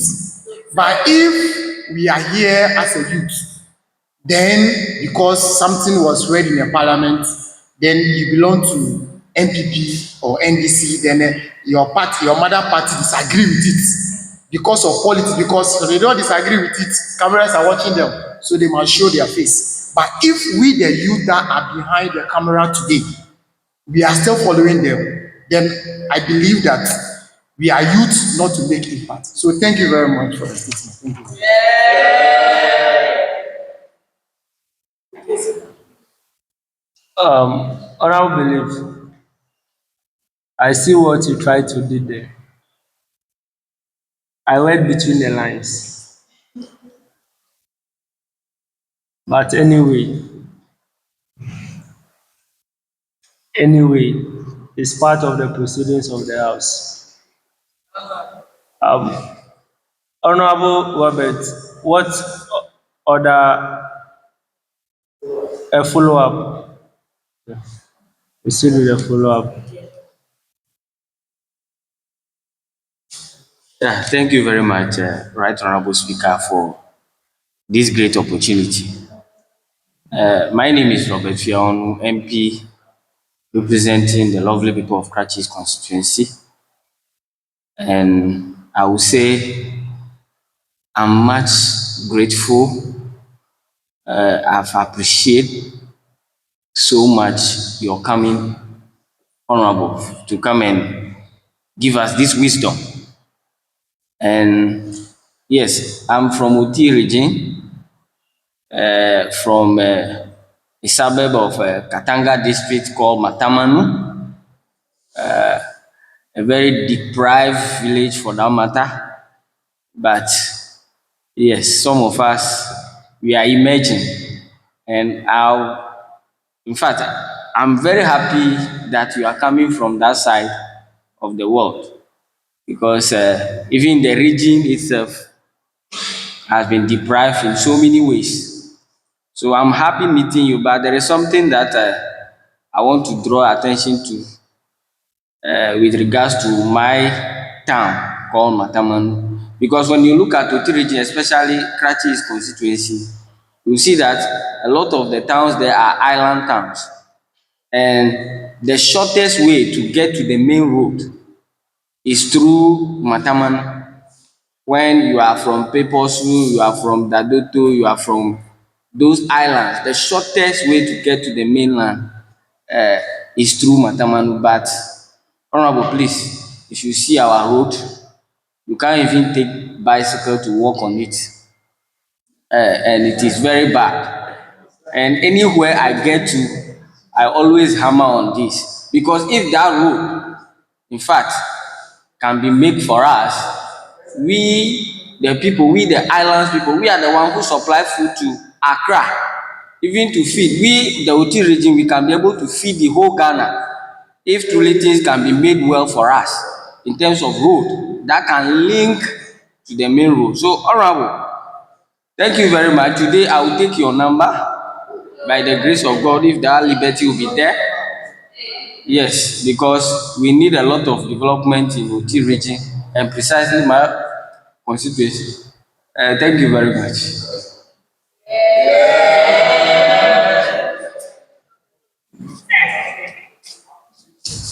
Thank you, Honorable Robert. Honorable Robert, in your submission, you didn't address the speaker at all. You forgot about the speaker. But it's all well. Last submission, Honorable Samson.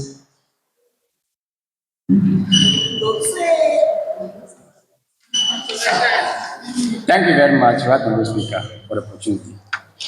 Right Honorable Speaker, I want to talk about this thing. The statement, we shouldn't be copying what our leaders are doing. I think there is an error, because there are two sides to everything, negative and positive. So instead of saying we shouldn't be copying what our leaders are doing, we should say that we shouldn't be copying the wrong things they are doing, but rather we should copy the good ones. But when we are just making the statement, we shouldn't be copying what our leaders are doing. I think it is wrong, because they are doing some things that are equally good that we should copy. So I think we should differentiate between Honorable, them. there's a point of order.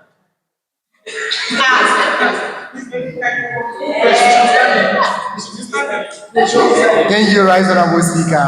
As the name is Believe Agoso. Right Honorable Speaker, I believe that we are giving comments. We are not here to do arguments. You shouldn't even raise argument over here, Honorable Speaker. So what is doing is an argument. We are not debating yet. So please, kindly, it should be apologize. Honorable members, I believe Honorable Samson is making a very valid point, and I would like him to continue. Honorable Samson, please continue. Yeah, thank you very much. Honorable Joshua, my name is Doche Samson, Youth MP for Kwame Accomplice North, and I am also a proud member of the new Patriotic Party. So as I've seen today, we are going to make a very strong friend. And from here, I will meet you so that we have a lot of discussions in camera. Your message inspired me so much.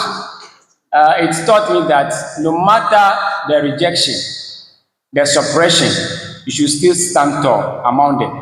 I've learned a lot from that, and I will continue to practice what you've said. On this note, Mr. Speaker, I thank you very much.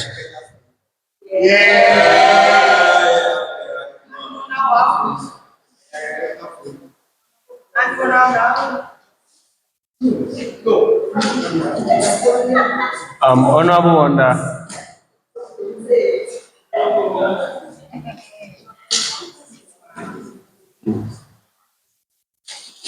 Thank you very much, Right Honorable Speaker and the House, for the opportunity. My name is Wanda Nicodemus Jamashi, Youth MP for Angola constituency. Mr. Speaker, I don't have much to say, but the little that I want to say is to thank Honorable Doc for making it into our chamber today. Actually, we haven't met like a day like this before. But when he was the Deputy Regional Secretary of the MPP, then Secretary, then to Regional Minister for OT and all, I've been following him closely. Even to a point he wanted to contest for MP. Don't know if I'm mistaken, last year, in one of the Nkwanta constituencies. Yes, I've been following him keenly and the kind of developmental agenda and the plan that he had for OT before they subsequently left office. So I pick a lot of inspirations from your tribes, and I pray to God that may the Almighty keep you and strengthen you, that we the youth have a lot to learn from you. And as you come back to our alma mater, it's just worthy of note and quite inspiring. That's a whole, let's say, president, when we are there, president of a region, will descend all the way after leaving office, coming down to lecture hall. That's such so humble, and I believe there's a lot of inspiration that I pick from there. And as you come back to our alma mater, I'll be approaching you, and then we learn, and I will learn a lot from you. Thank you very much. May the Almighty love you too.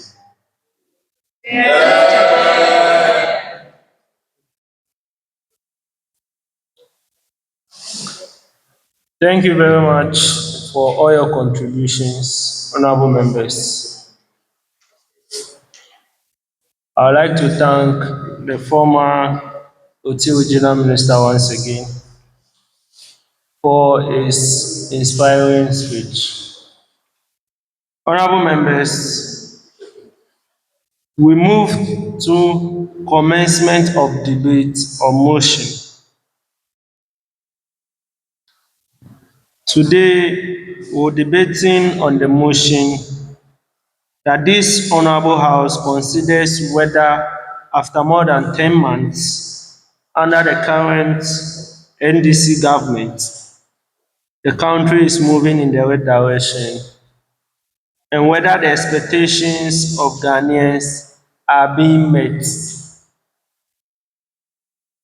Honorable members, as I stated in my communication,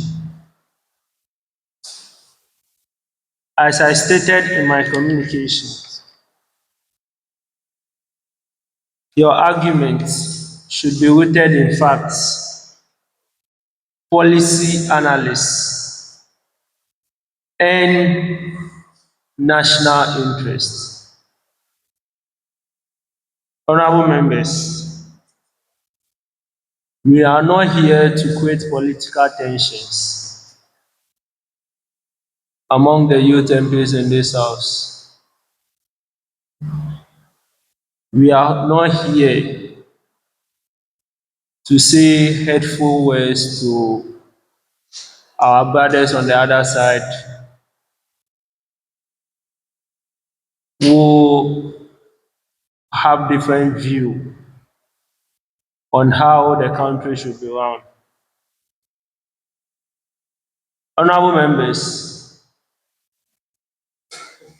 it should be noted that before the political colours, we are all Ghanaians and we have the nation at heart. So with this, honorable members, the debate should be full of intellectual honesty, respect, and a spirit of constructive engagement. With this words, I will take the opening remarks. Yes. Yes, please move the motion so that make the motion known to. Thank you very much, Right Honorable Speaker, the House, for the opportunity. My name is Wanda Nicodemus Jamashi, the youth MP for the good people of Anglo constituency, the minority leader of this House, and the leader of the political debate. Mr. Speaker, standing on Order 97 of the Standing Orders of Youth Impact Parliament, I hereby move the motion for debate for today, Sunday, 23rd November 2025, that this Honorable House considers whether, after more than 10 months under the current NDC government, the country is moving in the right direction, and whether the expectations of Ghanaians are being met. Right Honorable Speaker, I so move.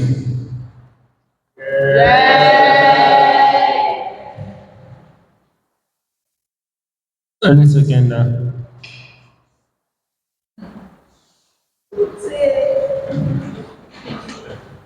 Thank you very much, Right Honorable Speaker and the August House. My name is Dr. Samson, the youth MP for Kwame from Place North, and the first deputy minority whip of this House. Right Honorable Speaker, I duly second the motion ably moved by the political leader of the majority caucus. I so second.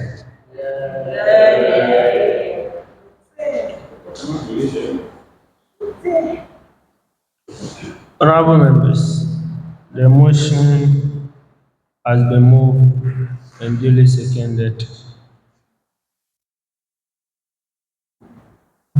It is for the House to debate. On this note, I want to take the opening remarks.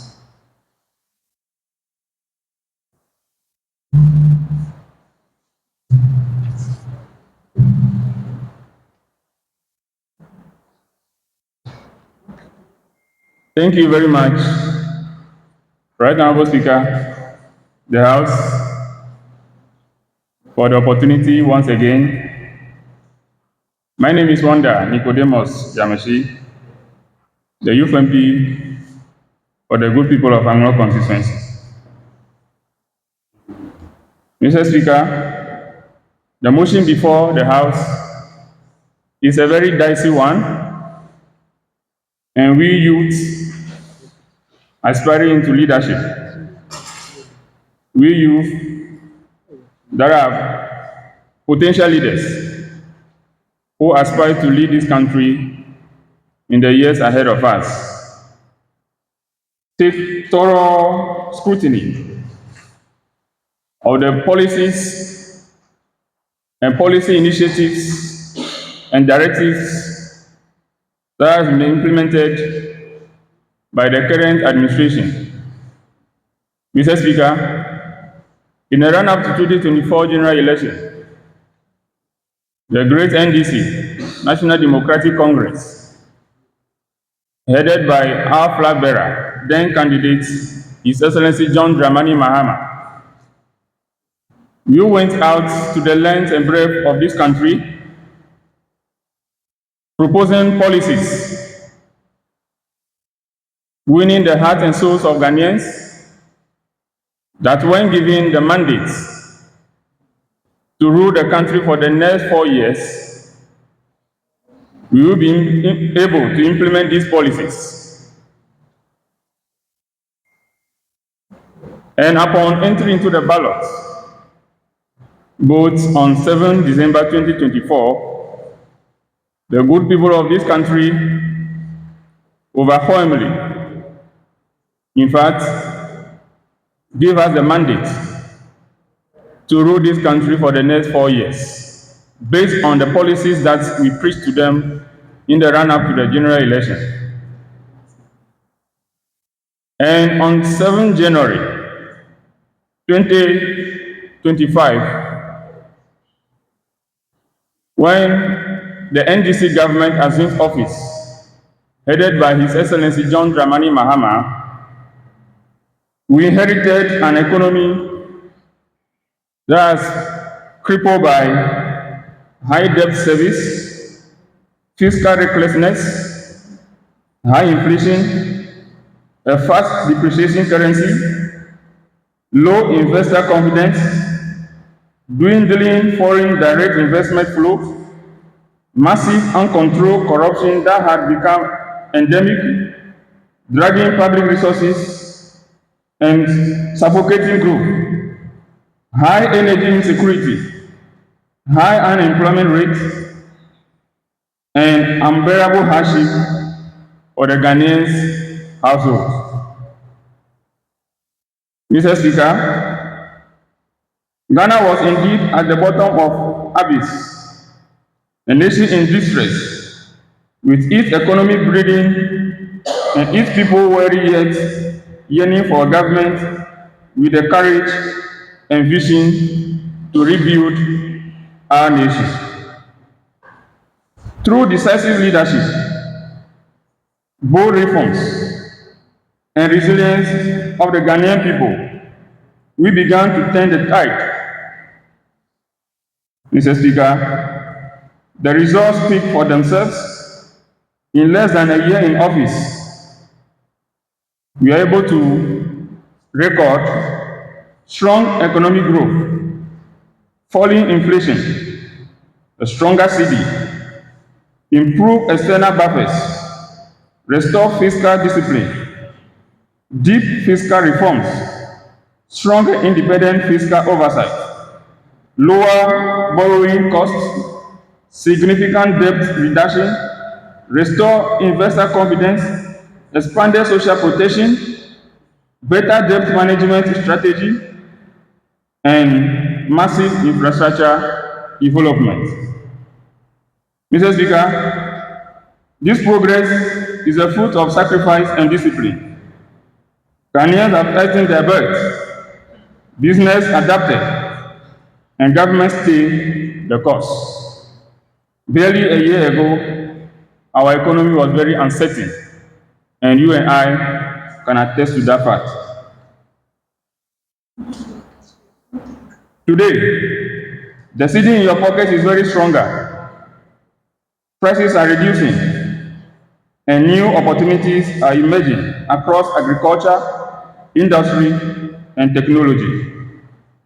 To our international partners and investors, we say, Ghana is back, strong, credible, and open for business. The story of Ghana is no longer one of crisis but recovery and renewal. The reforms we have undertaken are not quick fixes, but they are foundations of a resilient, competitive, and inclusive economy. Mr. Speaker, the John Dramani Mahama-led administration is not yet stabilizing an economy. It is rebuilding a nation. Our commitment to fiscal discipline, social equity, and sustainable direction remains firm. Honorable Honor. So on this note, Mr. Speaker, just to start with the heat of the moment as we are building to start the debate, with all this affirmation, we, the NDC caucus of the House today, believe strongly that indeed within the 10 months of NDC administration, Ghana is moving in the right direction and the expectations of Ghanaians are being met. Thank you very much.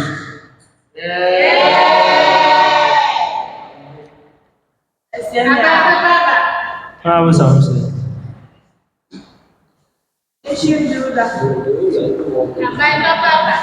Today, it looks Thank you very much, Right Honorable Speaker. Honorable Samson, for clarity, why are your members? Please, my leader, let me say my leader, Dixon, is no more in the jurisdiction. He has traveled out of the jurisdiction. No, when I say no more, Honorable Samson, yes, you are addressing me. Yes. So, Mr. Speaker, Honorable Dixon, who is my leader and who always supports me to debate motions when it comes to political debate, has to travel. So currently, he is not in the jurisdiction. Thank you very much. Yes. Please proceed with your opening remarks. Thank you very much for the opportunity. Right Honorable Speaker, today's debate is very clear on whether the country is moving in the right direction in more than 10 months, and also whether the expectations of Ghanaians are met in more than 10 months. I must put it on record that the expectations of Ghanaians are not met, and the country is not moving in the right direction. Right, Honorable Speaker, this current government, when in opposition, made a lot of promises, propagandas, that when they come into power, employment will just be like picking a banana and eat. But no sooner than they came into government, we had sacked them, dismissed them. Right, Honorable Speaker, as I'm speaking to you now, most youths are sacked from their work and they are in the house hungry. And what is so bad about it is that after sacking our youths from work, an embargo, serious embargo is being laid on employment. Let alone, last month, it has to take agitation of Ghanaians, youths, before we even see a recruitment process ongoing. And we can see what is happening. On the education sector, teachers are demonstrating. Teachers are demonstrating every day because they are not posted. How can the youth be hungry? And we tend to say that the country is moving in the right direction. How can the youth be sacked from their work? Then we say that the expectations of Ghanaians are met. No. I disagree to that. Right, Honorable Speaker, when you look at the economy, one may thought that, once the city has appreciated, things will be well with Ghanaians. but we are in a serious hell. The 11%, the dollar is now trading at 11 what? 11 Ghana cedis, as the last time I checked. A lot of taxes have been eradicated, as you are all aware. One may thought that once these things are taken off, Ghanaians will heave a sign of relief. But that is the other way around. Right, Honorable Speaker. The appreciation of the cedi, the main aim is to reduce inflation because we will not pay much when traveling to import our goods. But when you look at the prevailing market prices, you realize that the appreciation of the dollar, the cedi, is not doing anything because the intention is that it should reduce inflation. But price of goods and services are skyrocketing each and every day. 3 days today, I toured the market, whole market myself, and I asked of the price of many goods. The Belakwa water, which was sold last year 3 Ghana cedis, Makabu speaker, today is 5 Ghana cedis. So what is the benefit of the appreciation of the cedi? And let me lecture the house. Makabu speaker, you see, it is obvious that there is no homegrown policy that has caused the cedi to appreciate. But instead, as an economics student, what I've realized is that artificially some foreign reserves or dollars may be dumping onto the stock exchange market. That is why the cedi is appreciating, but it is not reflecting in the true lives of Ghanaians. So how can we say that the expectations of Ghanaians in more than 10 months are met? Right, Honorable Speaker, most of the things, one would have thought that once betting tax, COVID levy, and other levies are being eradicated, it will take a year before new taxes will be introduced. We just wake up and met that a lot of taxes have been introduced, even at the blind sides of Ghanaians. Petroleum, 8% tax on petroleum products. Welcome, Speaker. This is so dire. One would have thought that, okay, now the price of petrol then has reduced to, let's say, 13 cities or 4 cities. So we have made a growth. But to my surprise, it has not made any impact because the tax is gradually weighing down the profit that our drivers and vehicle users are making each and every day. How can we say that expectations of Ghanaians are met if things are going this way? Welcome, Speaker. Under normal circumstances, if the cedi appreciates, we expect a reduction in the inflation of goods and services. In 2022, 2023, and 2024, we all saw the rate of inflation in this country, 54%. And as it moves on to 54%, you see that the price of goods and services are also rising. And that is perfect in economics. And when it is dropping, you see that the price of goods and services are also reducing. That is perfect in economics. But under this current government, I will describe the economy as in the state of higridi-pigridi, because, right, Honorable Speaker, when the cedi is appreciating, we expect the inflation to drop down, but rather it is escalating, which is something very bad. How can all these things be happening? Then we close our eyes and say that the country is moving in the right direction, and we say that the expectations of Ghanaians are met. We cannot do this. Welcome, Speaker. It is very sad that at the health sector, a lot of things are happening. Opening remarks. Thank you, Welcome, Speaker. At the health sector, a lot of things are happening. We can see nurses as well demonstrating that they are not being posted, some allowances have not been paid, which is very bad. We cannot say the country is moving in the right direction if these things are happening.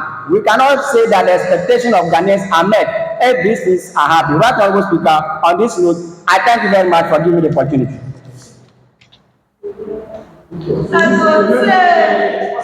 Honourable members, that was a very lengthy opening remarks from both leaders. It looks like you are boiling for the debate. Honourable members, as we always do it, 5 minutes is being allocated to each member. When you want to speak, you have up to 5 minutes to speak, to make your point. So we start, let's go into the debate very, very well.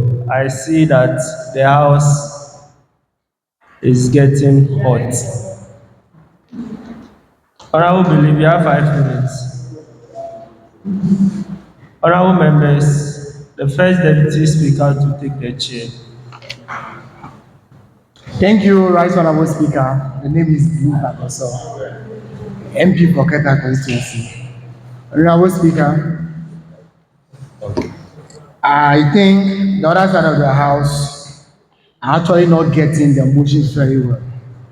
The motion, as I read, that this honourable house considers whether after more than 10 months under the current NDC government, the country is moving in the right direction, and whether the expectation of Ghanaians are being met.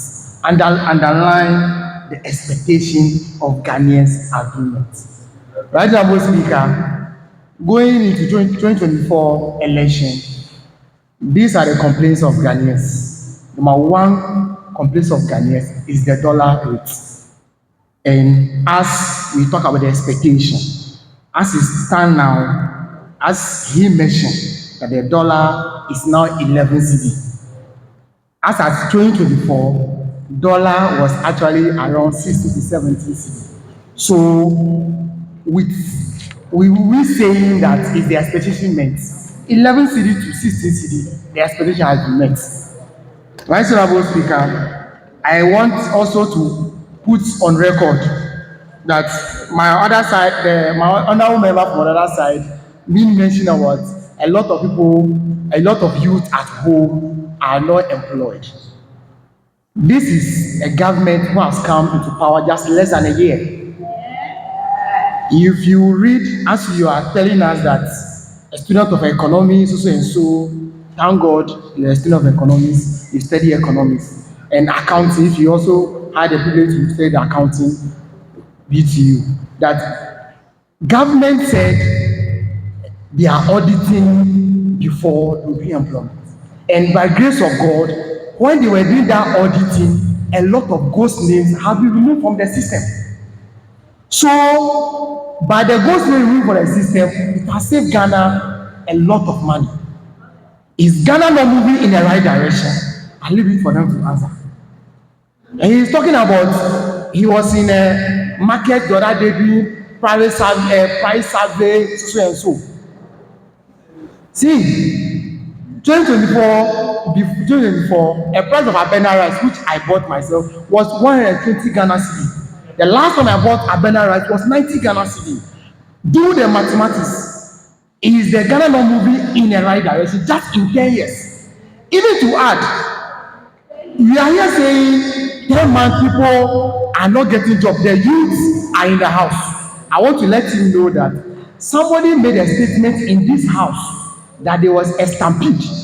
I want to know, what were they doing then a stampede happened? Was it not unemployment? But we are saying the youths, they are not employing. They just sold a form recently that they are recruiting police and immigration. I want to ask, are they not employment that they started?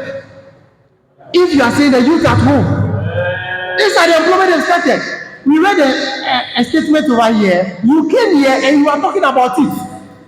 What were they doing? I wanted to say, were they watching football? But I'm sorry. I've referred that when asked. Right, Honorable Speaker. Basically, our people from the other side don't have anything to say. Just because, as I said earlier on, that whether you belong to party B or not, whatever the party A is doing, if you think it's good, let's support it. You are talking about 24 hours economy. Sometimes I hear people saying that the budget for 24 hour economy is not big. Listen, we are how will I say it? We are actually running a lean government. That lean government you are running today, that's also bring employment, because when you cut costs, that cost you cast is like forgotten opportunity or forgotten alternatives. You forgot something, you use that money to do something else. Today we have how many ministers? So 65 ministers are gone. Their V8, their salaries, those money will go into employment. And we are saying that the expectation of Ghanaians are not met. Let's face the fact and we can go to heaven. Honorable Speaker. Then I want to add, before I resume my seat, one of the things that you can see. Honorable, you have a minute more. One of the ways you can see the country is moving in the right direction is we reduce public debt. Before, the debt was very high.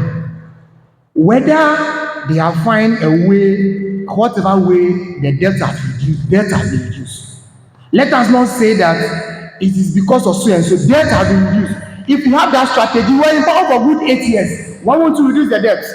So debt has been reduced. Physical discipline. As I said earlier on, we are running a lean government. Mahama promised the people that he will run a lean government. And by grace of God, he has done it. So even if it is only 3 policies that Mahama implemented this year, he has done well. Because as he has come, he has to stabilize things very well before even starting doing what he's doing. But by grace of God, when we left power, that particular first year, they were going to shut down our energy sector, our ECG. We are going to go off in the country.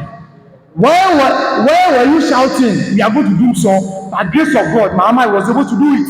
And we are saying Ghana is already in the expectation of Ghana has not been met, Mr. Speaker.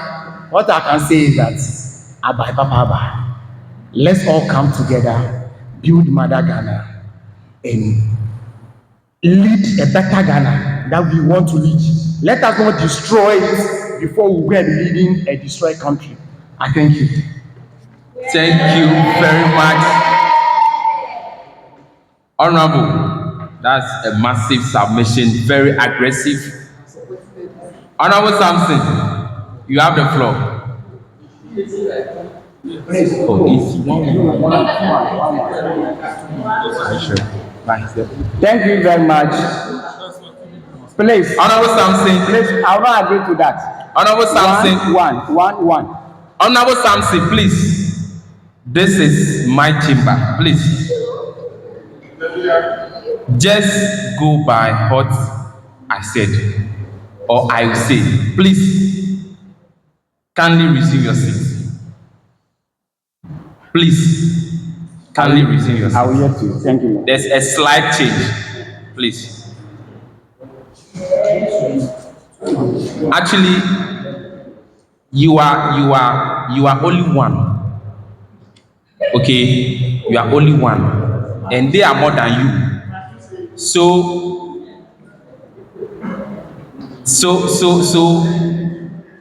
when you speak, 2 people must speak from here so that we can move forward.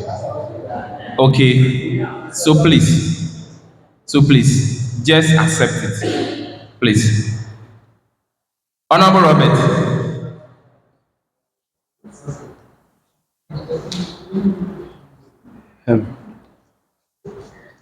Thank you very much, Right Honorable Speaker, for the opportunity.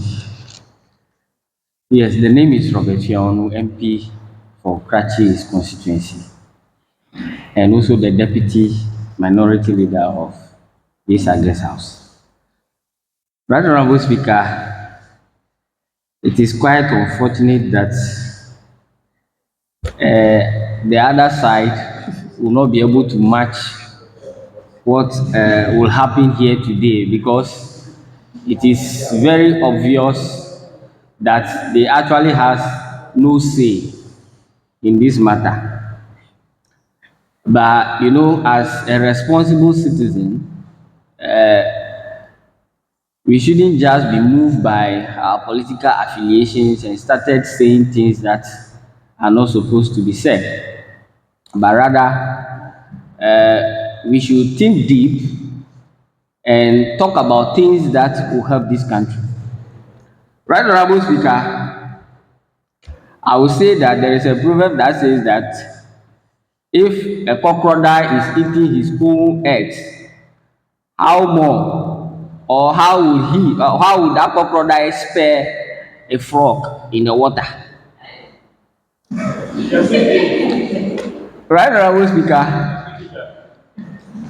I will say that looking at the hole in which this immediate past government has dug for us and has pushed us into, if not by the grace of God, if not by miracle, if not by magic, that His Excellency John Dramani Mahama, he is all the time I refer to him as he carrying the messianic anointing. He is coming from the tribe of Judah, and according to the book of Ezekiel 37, the verse number 7, the Bible says that when Ezekiel was taken into the valley where there are dry bones, actually this immediate past party has eaten Ghana, has chopped Ghana to the extent that we've become dry bones, whereby hope was lost, confidence was nowhere to be found. But by the grace of God, the Ezekiel of our time, John Dramani Mahama, His Excellency, came to the scene. And you know, I love that verse very well. So the Bible says, and God speak to Isaiah. This one, God speak to what? His Excellency John Dramani Mahama, that prophesied to the dry bones. And right, Honorable Speaker, John Dramani Mahama really prophesied to the dry bones. There was noise, there was a shaking, and right, Honorable Speaker, the country Ghana. Please, Honorable, just a quick one. Kindly add His Excellency. I added that, right, Honorable Speaker. I added that. After mentioning John Dramani Mahama, I said His Excellency. Yes. So thank you very much to you.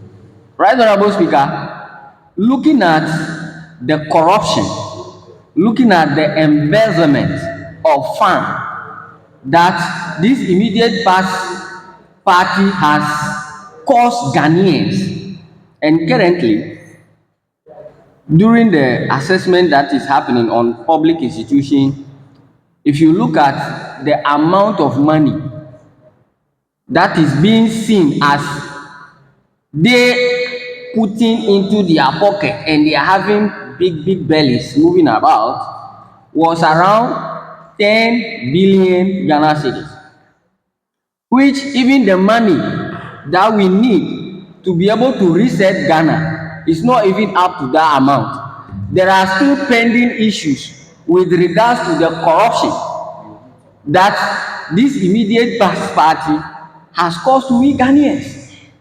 And Right Honorable Speaker, His Excellency John Dramani Mahama has promised hope to Ghanaians. I will not say that the full expectation of Ghanaians has been met under this 10 months, but where we've gotten to, we are moving towards the very right direction. Because I cannot say that because we are still doing employment where we the youth are ready to be employed. We are not fully employed yet, but what is happening currently? Inflation from double digit has come to a single digit. There is so much confidence in the economy. Investors are ready. And right, Honorable Speaker, according to the global analytic polls, just currently when the finance minister bring about the budget, and you know that the budget is built on what has previously been done. 82% of people globally was like they are amazed because the budget was the best one ever under this fourth republic. And so it is only 6%, and I know that 6% constitutes the micro, minor, mini minority that we have in parliament. They can only constitute 6%. So, right, Honorable Speaker, even the whole world, like I said, globally, are just happy for the direction on which this country is moving towards. I don't want to talk much. I don't want to bring, in conclusion, right, Honorable Speaker, I don't want to talk much. I don't want to bring figures here. But even the old ladies, our old men, our old boys in the house are also having confidence. They are also saying that the direction with which we are moving to. Honorable Doche make some comment that prices of goods are not better. I dare him that he should come out with the prices of goods that he went to the market to go and find out, and they were higher than the former ones. That one I would like to then argue with him. Thank you very much. He is just fallaciously throwing dust into our eyes. Thank you very much, Honorable Robert. That's a massive one from the NDC caucus. Honorable Samson, you have the floor.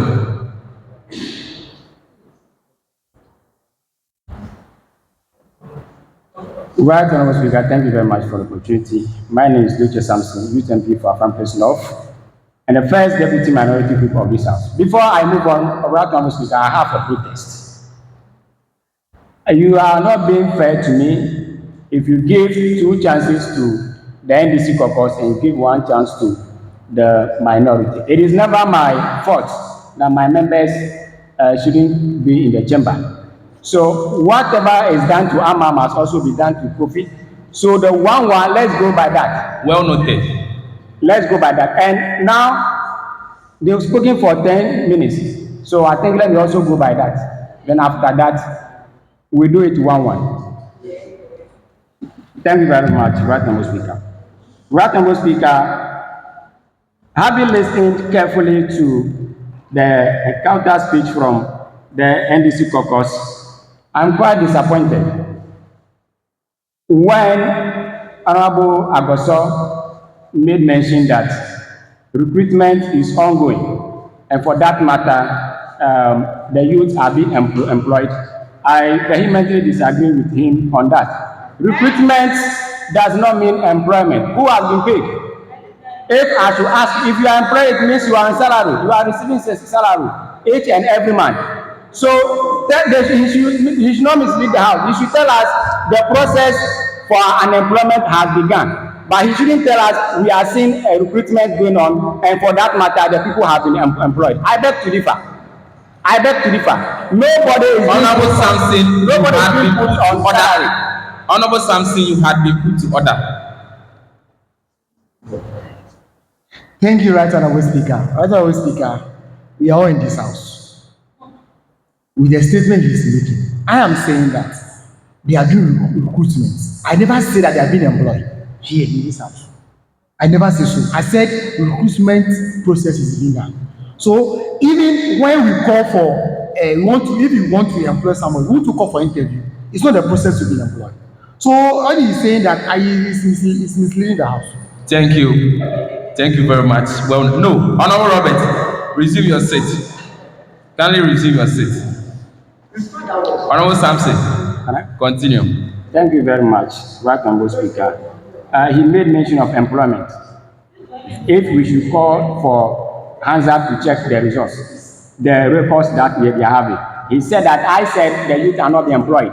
So currently, recruitment is ongoing. So I want to let you know that a recruitment process does not mean the youth are being employed. Let me make him know that the fact that they are doing Honorable recruitment process does not mean the youth are being employed. Honorable Samson, you have been put to order again. This clear economics. Honorable Samson, you have been put to order again. Right Honorable Speaker, he should retract that before he continue with his submission. And I want to say that he said, Honorable said that they are employed. Meanwhile, even with that, we can say that there will be what? There will be 4,000 people that are going to be employed. It is stated emphatically that those are the people that will go through the process. So in other words, we can say that surely 4,000 people will be employed from the recruitment. So you can't come here. Thank you very much. Honorable Samson, you have been put to order. So he should retract the statement and apologize before he continues with his submission. Honorable Samson, it looked like you had misled the House. So please, kindly do the needful.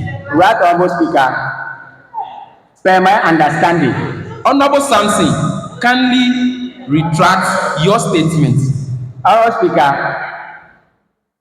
in the way they understand, I withdraw the statement. Thank you very much. Thank you very much, Right Honorable Speaker. Per the submission made, they noted that they are physically disciplined. And for that matter, the public debt is reducing. I want to let them know that many of their policies are not being implemented. So I can say that they have money sitting in their account. So if you are not spending, there is no way you say that you are physically disciplined. If you are not spending, you can't say that you are odd. You are disciplined odd. Physically, it should be noted. I asked of a rice, the bag of rice, K74. Last year it was 370 Ghana cedis. Today, as we speak, it's 380 Ghana cedis. Is it not an increment? Is it not an K74? Order in the House. K74. Order in the House. Right Honorable Speaker, per the evidence I have here, I have teams in Accra, so they furnish me with this. So if they like, Monday we can embark on a journey and go and check from the store. They are vivid about what they furnish me with. Right Honorable Speaker, we cannot say that the expectations of Ghanaians are met and the country is moving in correct order if the youth have been promised that an Okada will be legalized. And now they don't even talk about Okada legalization. They don't even talk about their 24-hour economy again. What can we say the expectations of Ghanaians are met? What is the priority of this government?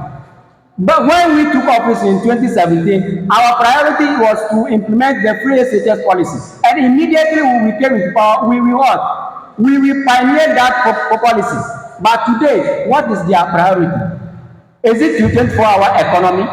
Is it arresting NPP members, sending them to Yoko, sending them to court? Is that the achievement they are talking about? Right Honorable Speaker, we cannot continue with this. They argue that the country recorded a single-digit inflation. Please, that one does not matter. What matters is, does it reflect in the true lives of Ghanaians?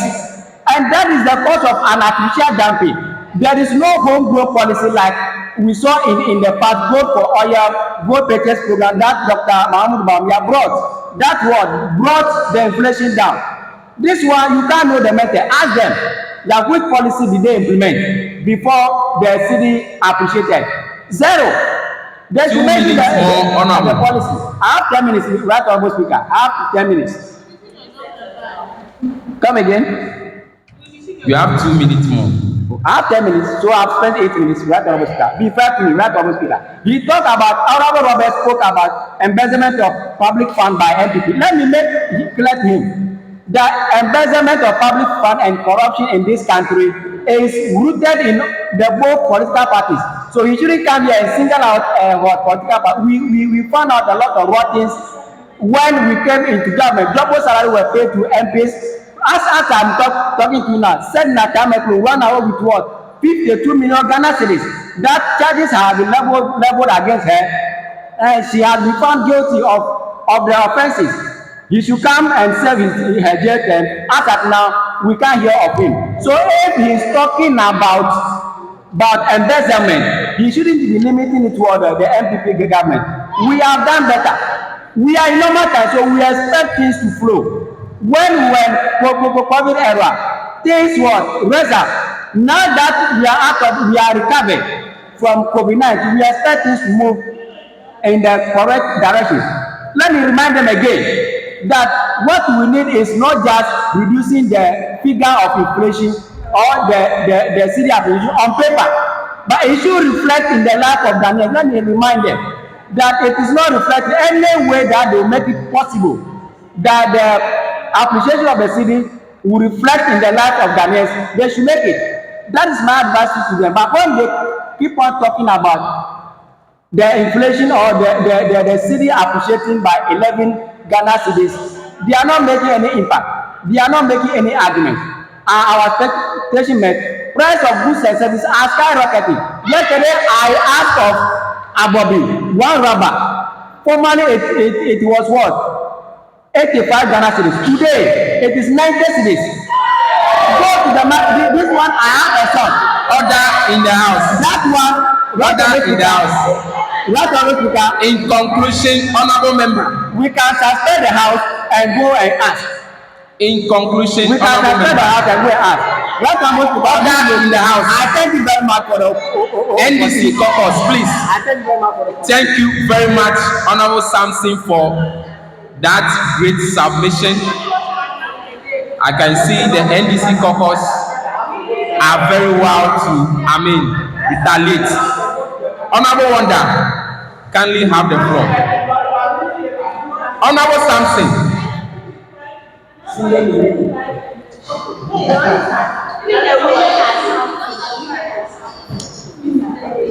Order in the house. Thank you very much. Right Honorable Speaker, the House for the opportunity again. Mr. Speaker, permit me to clear certain assertions made by the MPP caucus. Mr. Speaker, in July 2022, the MPP government took Ghana to IMF, International Monetary Fund. Order in the house. To secure $6 billion credit facility. Out of that, when a credit facility will be issued to a country. Honorable Harriet, please, we don't clap in Parliament. Thank you very much. Honorable. Thank you. When a credit facility will be issued to a country, there are some conditionalities that will be stipulated. And if that country is able to meet those conditionalities, then the credit facility will be given to the country. Some of these conditionalities are: one, the IMF gave Ghana a mandatory ban on recruitment in July 2022, when the MPP took Ghana to IMF. They gave them another conditionality, that is domestic debt exchange program. Just to mention few. Now, in 2023, Mr. Ken Oforiatta, the then finance minister, informed Ghana that in the presentation of the 2024 budget, informed Ghana that, of course, there is ban on recruitment. So for that matter, recruitment cannot be made. In the run-up to the 2024 election, NDC promised, of course, that there will be job when given the mandate. Fair enough, perfect. But the point here is that when did the ban on this recruitment given by the IMF was lifted? When the MPP lose the 2024 election, after 7 December election, they started recruiting until 6 January 2025. We know the procedures in recruiting in this country. First, a directive must come from the presidency. Secondly, the finance minister have to do financial clearance.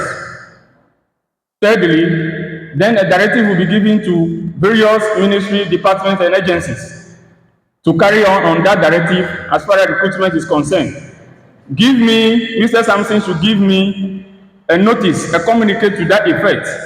That has made the go-ahead, that has given the go-ahead that MPP should do recruitment. So the IMF conditionality was lifted. The ban on recruitment was lifted. So for that matter, recruitment must carry on after you lost the 2024 general election. So when you are talking about sacking of some youth, when NDC promised that there will be jobs, when you talk about sacking of them, they were sacked correctly. They were not sacked wrongly, because you can't employ somebody while you don't have the financial responsibility in terms of taking care of their emoluments, salaries, and whatsoever. That is never done. We don't cater for anything as far as their emolument is concerned. So on what basis would they be employed? I want an answer. So let this be the last time. Let this be the last time. Honorable Samson, that you make a comment that listen and take note. NDC promised recruitment and they came sacking people. NPP have not made provision for them. So for that matter, they need to be sacked. Then when we see the hole that you created, as far as the running of the economy was concerned in your era, when all those holes are catered for, they are still a beast one way or the other, that recruitment can come on. You can quite attest to the fact that Youth Employment Agency, National Youth Authority, and then the defense, they started doing recruitment and all those stuff. That means the NDC government is showing commitment in terms of recruitment. So this should be the last time you speak about NDC government has sacked, you are sacked correctly, and in fact, you cannot recruit somebody when you don't have financial clearance for them. Do you want them to come and be hitting our streets that they are not paid, they are not do this, they not do this? Do you want all those struggles in our country, threatening our peace? No. So they were sacked correctly. Secondly, and in conclusion, and I will come back, Mr. Speaker, when we are having a nationalistic approach, when it comes to rising cost of goods, we should have a nationalistic approach. You shouldn't be talking about somebody era, the rice was this. In whole here, I love Konke. If you go to the gate at the whole technical university here, it is 5 cities. If you go to Mauli gate, it is 3 cities. If you go to Ahoy, it is 3 cities, some place 5 cities. How can't we have a pragmatic approach in terms of price control? So I'm proposing that if anything at all, there must be price control act. In the era of His Excellency Rawlings era, okay? In conclusion, they have a task force that we call Brigade and People Militia. Okay, so when they go around and when this microphone is 10 cedis, and your is subsidy of 50 cedi, they will come for you and handle you very well. So I believe in our forward-looking approach, we should have price control acts which will regulate price of goods and services so that we will not encounter all these challenges. Thank you very much. By then, NDC government is moving in the right direction. All the policies were not fulfilled yet. Thank you very much. In office. Thank you. Thank you very much, Honorable Wonder, for such a massive submission. Honorable Samson, you have the floor. Yeah, we read one. Thank you very much, Right Honorable Speaker, for giving me the opportunity. Right Honorable Speaker, having listened carefully to the honorable member who just spoke, he asked a question that when was the ban lifted? When was IMF gave MPP government the go-ahead before they employed the people that they have sacked? I want to ask him, when was the ban lifted before a recruitment process is ongoing? He should furnish the House with when the ban was lifted. If he claimed that there was a ban, and instead of, despite that, the MPP government continue, they being well aware that when you are under IMF program, you cannot recruit, but they went ahead to recruit. That is why they have sacked them. And now he is telling me that I can see recruitment process going on. Where was the ban lifted before NDC government is doing recruitment process? He should finish the house with that. Honorable Samson, he's actually ready to do that. Just a quick one. Honorable Wonder. Thank you very much, Mr. Speaker of the House. A quick answer to his question, even though he refused to answer my question, was that Honorable Samson, kindly be upstanding. A quick answer to his question, even though he refused to answer mine, was that the ban was lifted when Honorable Dr. Kasser Ato Bar-Fosin presented government budget statement and economic policy for the fiscal year 2025 on the 27th day of February 2025 in Ghana's Parliament. Thank you. Thank you very much. Speaker, I request from him to tell me the portion of the budget that stated categorically that the ban was lifted, and for that matter, the employment can go on. He should furnish the House with that. Honorable Wonder, he should furnish the House with that information. Honorable Samson, kindly continue. We'll get back to you. Thank you. So my argument there, under normal circumstances, if a ban is placed and it is not lifted, you cannot employ. So once the government being well aware of those conditions and they are employing, the understanding is that the ban has been lifted. What shows that the ban has not been lifted? He should furnish us an information and a news portal. So once that is going on, the perception of everybody is that the go-ahead has been given. So he should be well aware with that. Right Honorable Speaker, he is talking of the inflation or the increment in the price of goods and services. I want to ask him, whose responsibility is it to control price in an economy? Whose responsibility is it? So if today their vote is 5 cedis here, and tomorrow you go to another shop and it is 6 Ghana cedis, can we say that the country is moving in the right direction? We cannot say that. We cannot say, because they are people who have the mandate, the authority to control price in this country. So if the price are not in what equality, we must hold them accountable. Right Honorable Speaker, no sooner than they came into government, we were shocked that they increased or there's an increment in our growth and sustainability levy from 1% to 3%. Petroleum product, everything was increased, and that has what transcend to the market prices, despite the appreciation of the cedi. What are they doing about that? They are only praising, singing the praises of their president. They have done well. They have done. Currently, as we speak, our roads are in deplorable state. The feeder roads are in deplorable state. When you go to our place north, I made a statement earlier on. Our roads are in deplorable state. What are they doing about that? In Hope community here, in the Hope municipality, what are the works going on? So we are saying that our expectations are not met, and the country is not moving in the right direction. Right, Honorable Speaker, when you look at it closely, when they were in government, they made a propaganda that the members, the big wings of the MPP are rooted in what? Money, illegal money. That is why we are not able to fight a galamsey. Today, they have realized that it is not easy to fight galamsey. Today, that they are not able to combat galamsey totally. So we say that their members are well rooted in mining, illegal mining. That's why they are not able to root it. Please, our river bodies are polluted. Our lands are being destroyed. They made us a promise that they can end galamsey in one time. In fact, they said that the president that we paid with our salary, if he want to end galamsey in one week, he will do. Today, the president that we paid with our salary should end galamsey in just 1 week. Right, Honorable Speaker, their propaganda is out of hand.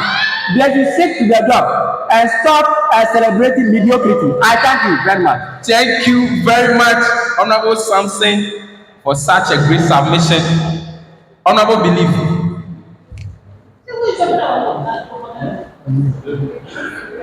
Thank you, Right Honorable Speaker. Right Honorable Speaker, as I was sitting in my chair, basically, I was just smiling. Why am I smiling? Because my brother here keep on mentioning that, saying that he know economics, he can actually, he understand economics and so.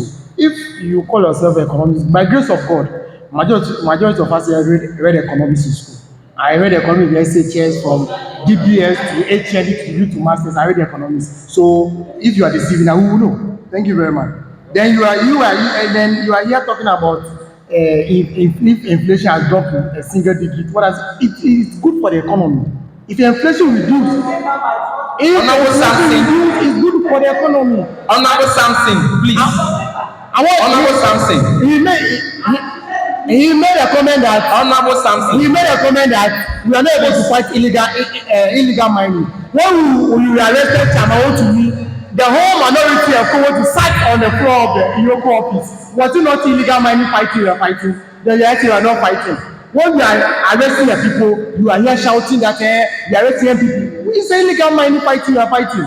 So you can't be here and be deceiving us. Are you getting it? You can't be here and be deceiving us. You are here talking about economy. We are employing. You came here now. You are now saying that we are employing. You are against that. We are not employing. Now I say we are employing. I want to let you know that you can come. See, I want Mr. Speaker, can you permit me to read on this thing? Let me give you the importance of a lower inflation rate in the economy. It preserves purchasing power. It supports business planning. It attracts investors. Let me tell you, when economy is having even a lower inflation or single digits, it brings more investors. And when you are bringing more investors, at the end of the day, the private sector will be employ more. Government as a body cannot employ a lot of us. It cannot employ a lot of us. The people that can employ us more is the private sector. So when you have a single digit, you are attracting more investors.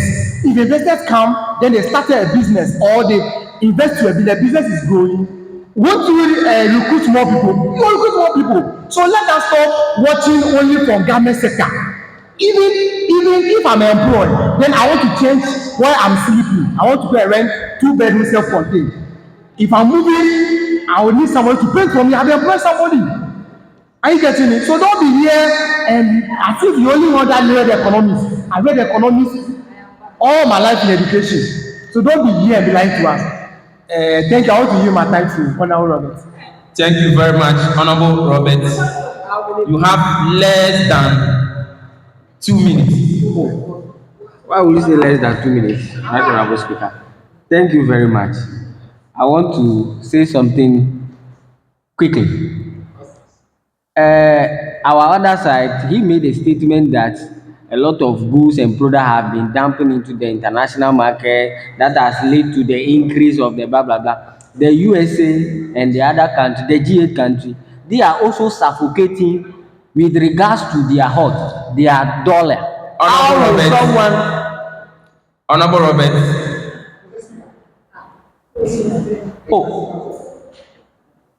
Honorable Robert, please, all interventional sciences.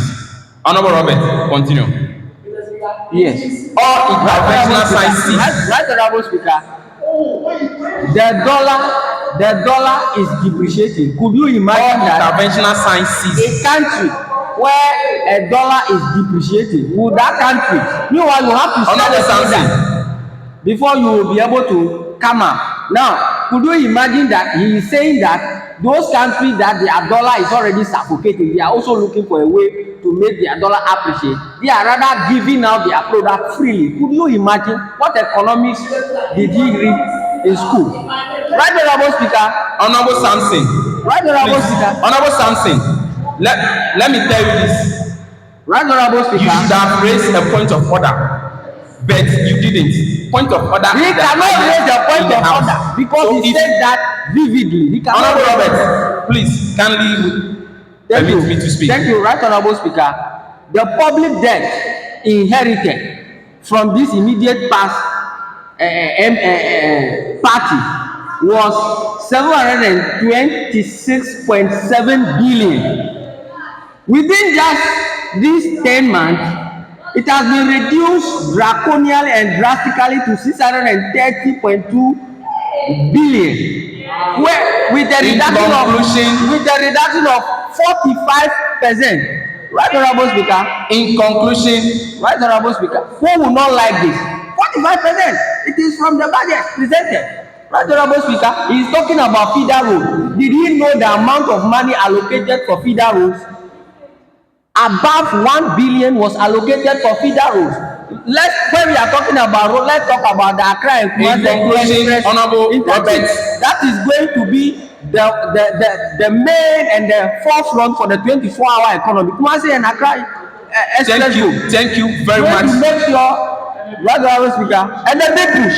All these things are whereby they will build several mechanical centers in the district level, making sure that tractors, very much, Honorable Robert, and others are being given. Thank you very much. Kindly resume your seat. Thank you very much, Honorable Jones. Mr. Speaker, Honorable Jones, there's a point of order. Thank you, Right Honorable Speaker. Right Honorable Speaker, the name is Believe Agoso, the Majority Chief Officer. Mr. Speaker, we are MPs here. So, Jones is not recognized as an MP. So, at which point is he coming in to talk? I've raised this issue over and over. If you want to take a constituency and be part of us. Yes, let's do. Well noted. Thank you. Honorable Jones, kindly resume your seat. You are not an MP. Mr. Speaker, at the introduction, I introduced myself as an interim MP, and we have established a practice in this house. Honorable Jones, when MPs come to the Senate, kindly resume your seat. introduce themselves as interim senators. This is a long-standing tradition, and he should know. He should have known by now. Mr. Speaker, let us progress with the debate. Mr. Honorable Jones, kindly resume your seat. Kindly resume your seat.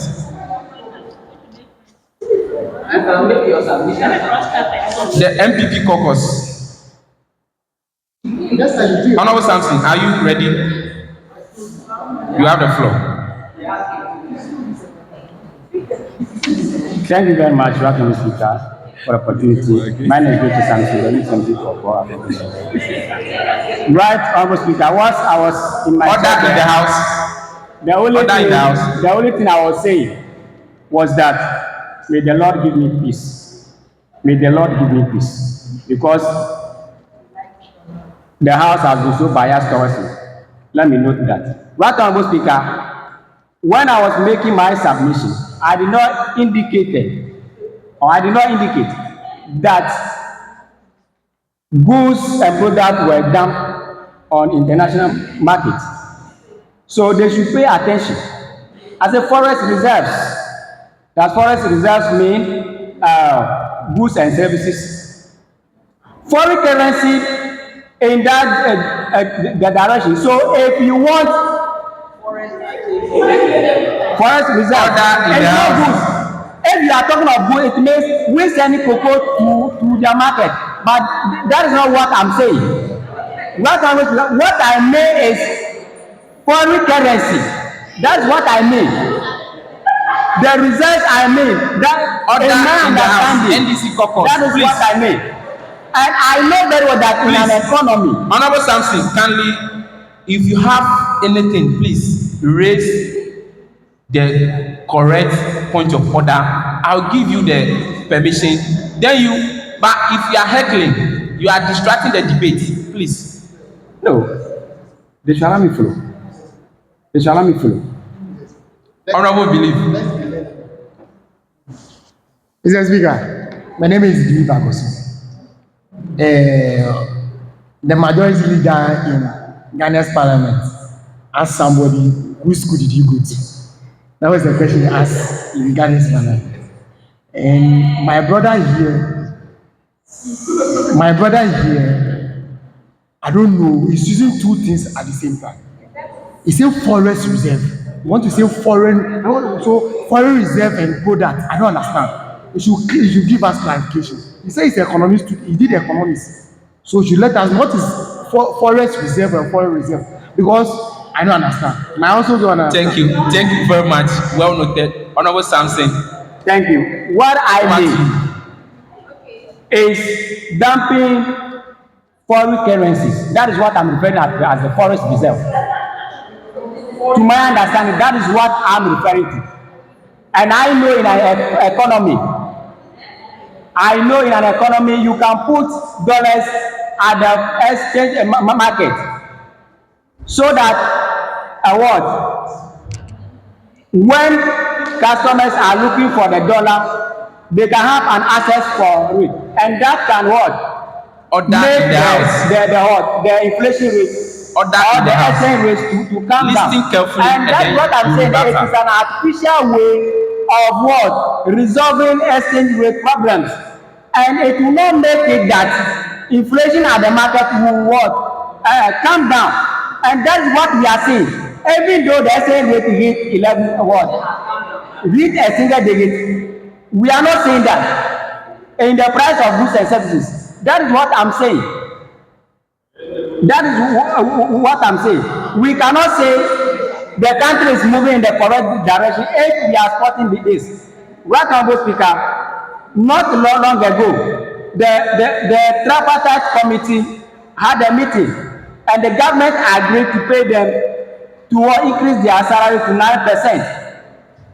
And we wake up to see, and it is the news, it has been discussed on Parliament, that the salary of the presidential staffers have been increased to 67%. What are we saying to 67%? What are we saying to the public sector workers?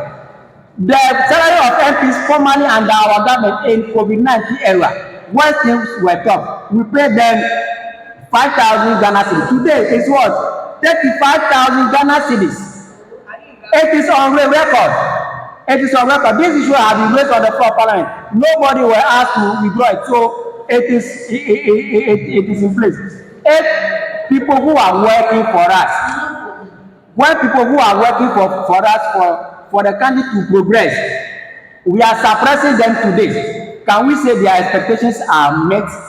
We cannot say that. Right Honorable Speaker, let them know the arresting of Chairman Wontumi does not mean they are solving Galamsey problems. After arresting Chairman Wontumi, that mining stop, he is not the only person mining. He's not the only person. So when you are right amount to me, and you say that you are solving galamsey problem, it's a fallacy. People are mining there. So when you are arresting him alone, then you say you are solving galamsey. I am saying that I will say you are massaging the problem. You are not solving it. As they said that Nanado should fight it totally in just 1 week, they should also do that. And let us see. They should also do that. Conclusion. I thank you very much for the opportunity. Thank you very much, Honorable Samson. Honorable.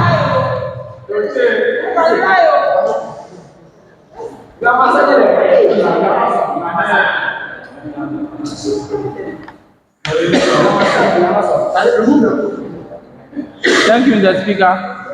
My name is Charles Jaho, MP for Constantina constituency, and the chairperson of Order in the House. Sports and Games Committee. Mr. Speaker, I believe that it is a responsibility of the government to reduce inflation, and as well as the responsibility of the citizens to also follow through and reduce the prices equally. Mr. Speaker, I had the privilege to tour Ghana. That was around 2024. I went through OT to North. The Speaker, the road at that time was very bad. And I had the privilege to also use the Kumasi road also to Savannah and the top there. And at night, when you are traveling, you can see active illegal mining along the stretch. Mr. Speaker, again, I had the privilege to also travel to Cape Coast in the same year, and I had the privilege this same year, to travel to Cape Coast. And then the road was very bad. But as we speak, the road is taking a form. Order in the House. And Mr. Speaker, also, I'm a bachelor. I go to market and I buy things every month. Mr. Speaker, you are trying to copy the Hopper MP, right? Continue. A bag of Cindy rice, at the time, is around 125 or 130 as we speak. As we speak, is 79 cedis. And a bag of Abena rice was around 1 to 105 as we speak. It's 72 cedis. Just in the sneak flat here. Mr. Speaker, our opponent is not having any point to say that the economy is not moving in the right direction. Whilst the prices keep decreasing. Mr. Speaker, 5 liter gallon of fried oil was sold at 250 cedis. Then, as we speak, is 125 cedis at whole market. So I don't know what ground evidence he is talking about. He has been saying that he has ground evidence. He has told the whole market. It's the same whole market that I've been going to buy my provisions every single month. And he is here telling us that he has the ground evidence. But the price of a 5 liter oil is at 125 Ghana cedis from 250 Ghana cedis. That was last year. Thank you, Mr. Speaker. Thank you very much. Mr. Speaker, I yield my minute to Honorable Robert. Thank you very much. Thank you.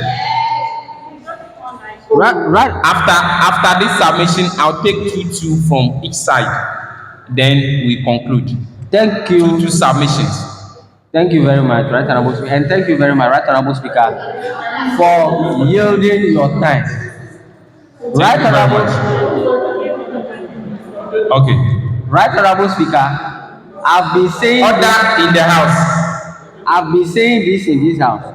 You see, at times, if common Pythagoras theory should just give you, should just give you a simple understanding of the economy, and you are finding it difficult to understand that the hypotenuse square is equal to the opposite square plus the adjacent square, then you have problem. Right, honorable speaker, the economy is not a switch that when you come you just go and press it, when it is off you just go and press it, then it is on. The economy has to do with a lot. So when you come, you have to make sure you are able to stabilize every sector. You can't, it is not something that you just go when you come there, you press it and then it is on for everybody.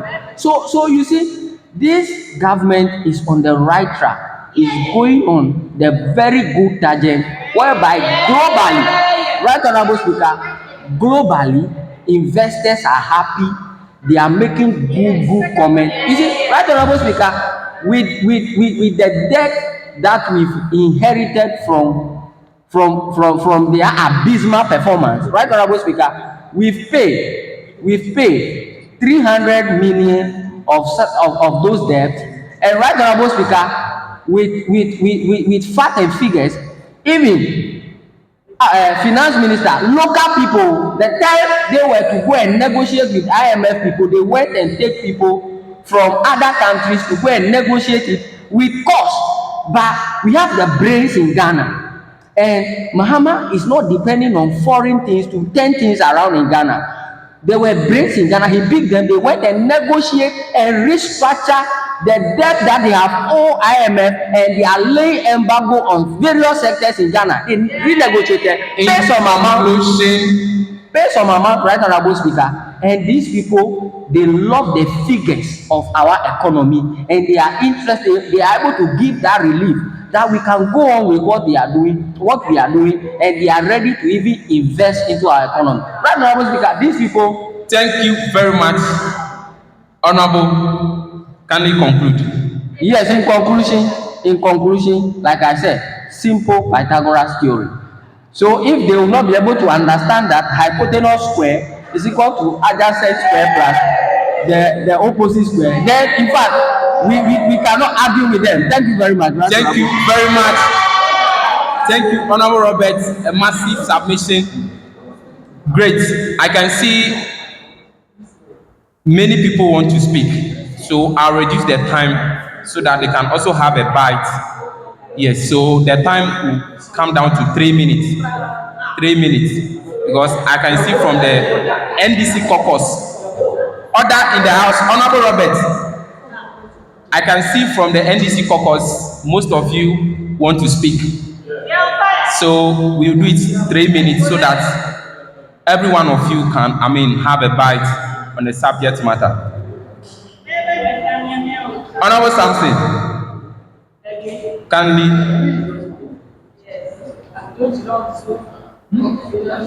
Thank you very much, Honorable Speaker and Members House.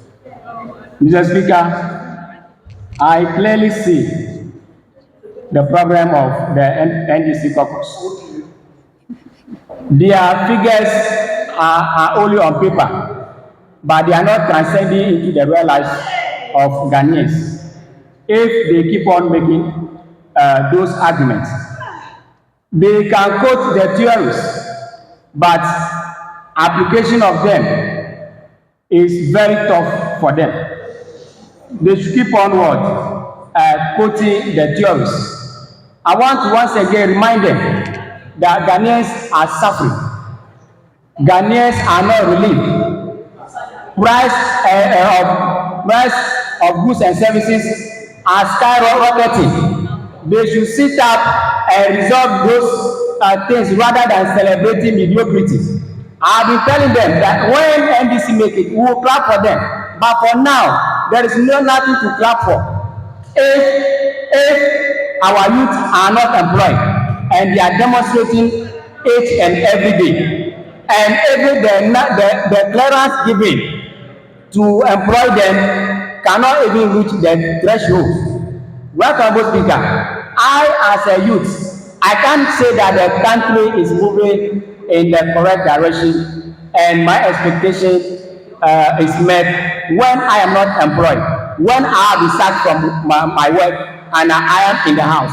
I cannot say that the country is moving in the correct direction when our river bodies are being polluted, when our lands are being destroyed. No, they will take it easy. They will take it easily. I'm posing it to them. I'm posing it to them. They will take it easily. They use this to win to won election, 2024 election. So they should face it. They should face it. Let me remind them that our raising Shama to me doesn't solve the problem. They should get to the ground. There are a lot of people mining. So they shouldn't focus on MPP big ways. They should focus on the job. The mediocrity is too much. Their economy now is in the state of the peak, as I stated earlier on. Because on paper, the economy looks nice, but in the real life of the Ghanaians, it is very bad. I cannot say that the country is moving in the right direction when financial clearances that given has been expired and needs to be extended. Administratively was not done, and our teachers who were on the field teaching for 10 good months were not paid. I cannot say the country is moving in the correct direction. Let me remind them that there is nothing happening in the various districts, municipalities, and metropolis. Nothing is happening. Nothing is happening. For the salary of the NDC to be increased from 5,000 to 35,000 Ghana cedis, it is putting pressure on the economy. If you can increase, in conclusion, if you can increase the salary of the presidential staffers to 67% and giving public sector workers 9%, it is a cheat. It's a bias. They should rectify it. They should fix it. They should reset it. Thank you. Thank you very much, Honorable Samson. That's a hard one. Honorable Bless, you have the floor. Okay.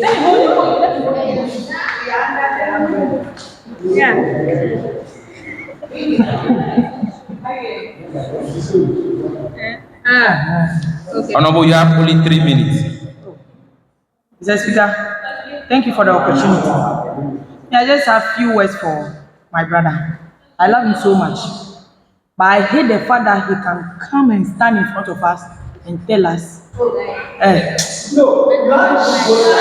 Honorable Samson, please, kindly listen. Honorable, kindly listen and rebuttal. Mr. Speaker, sometimes when I listen to my brother, when I listen to my friend, when I listen to my colleague, Honorable, I think sometimes like to speak out as if you don't live in Ghana. Yes, to my observation, you speak as if you don't belong to any of the constituency in Ghana. Meanwhile, you are representing a constituency. What you are telling us is now, all of us in this house can attest to the facts. Today, you want me to talk, but I will leave the rest to my colleagues to come and say. Thank you very much. Please, kindly state whom are you yielding your time to? Thank you very much. Honorable. Thank you, Honorable Speaker. The name is Believe Agoso. Mr. Speaker, my honorable colleague is saying here that in 2026 budget, they've increased presidential staffers' salary 60%. I've gone through the budget. I have not seen any increment like that. So she finished us with the page of the budget where state that presidential staffers were given 60% increment. You should give it to us right now because I have never seen it. I have never seen it. I stand to be corrected. Thank you. Thank you very much, Honorable Believe. Thank you, Honorable Speaker. My name is Usman, representing the good people of New Javin South. Time is fast spent, so I'll make it brief. But my bro talking here as an economist. Economist, you know the Keynesians rule. So why don't you appreciate, as an economist, you don't appreciate the Keynesians rule and appreciating, the fiscal policy, contextually and expansionally. So contractionally, you will choose a contractionary fiscal policy to an expansionary fiscal policy. As an economist, I don't see it to be good. I see it as you have lost because indications to talking about even if $1 being spent, it will boost the economy and it will multiply. The multiplier it will add more to the multiplier effect. And you're talking of bringing to me issue in it. In fact, with that one cry, you are not appreciating Adam Smith. As you talk of the world of nations, talking of neoclassical model, classical model, all those things, and there should be institutions to check all these things. If there are no institutions, how will the economy work? How will we get full employment? How will we get full economic growth? We didn't speak about all these things, and you're talking of to me being caught. Come on, I see this to be loose talk, and it doesn't hold any basis. If you say this, so next time, think about this and come again. Thank you, Honorable. Thank you very much. Honorable Elsie.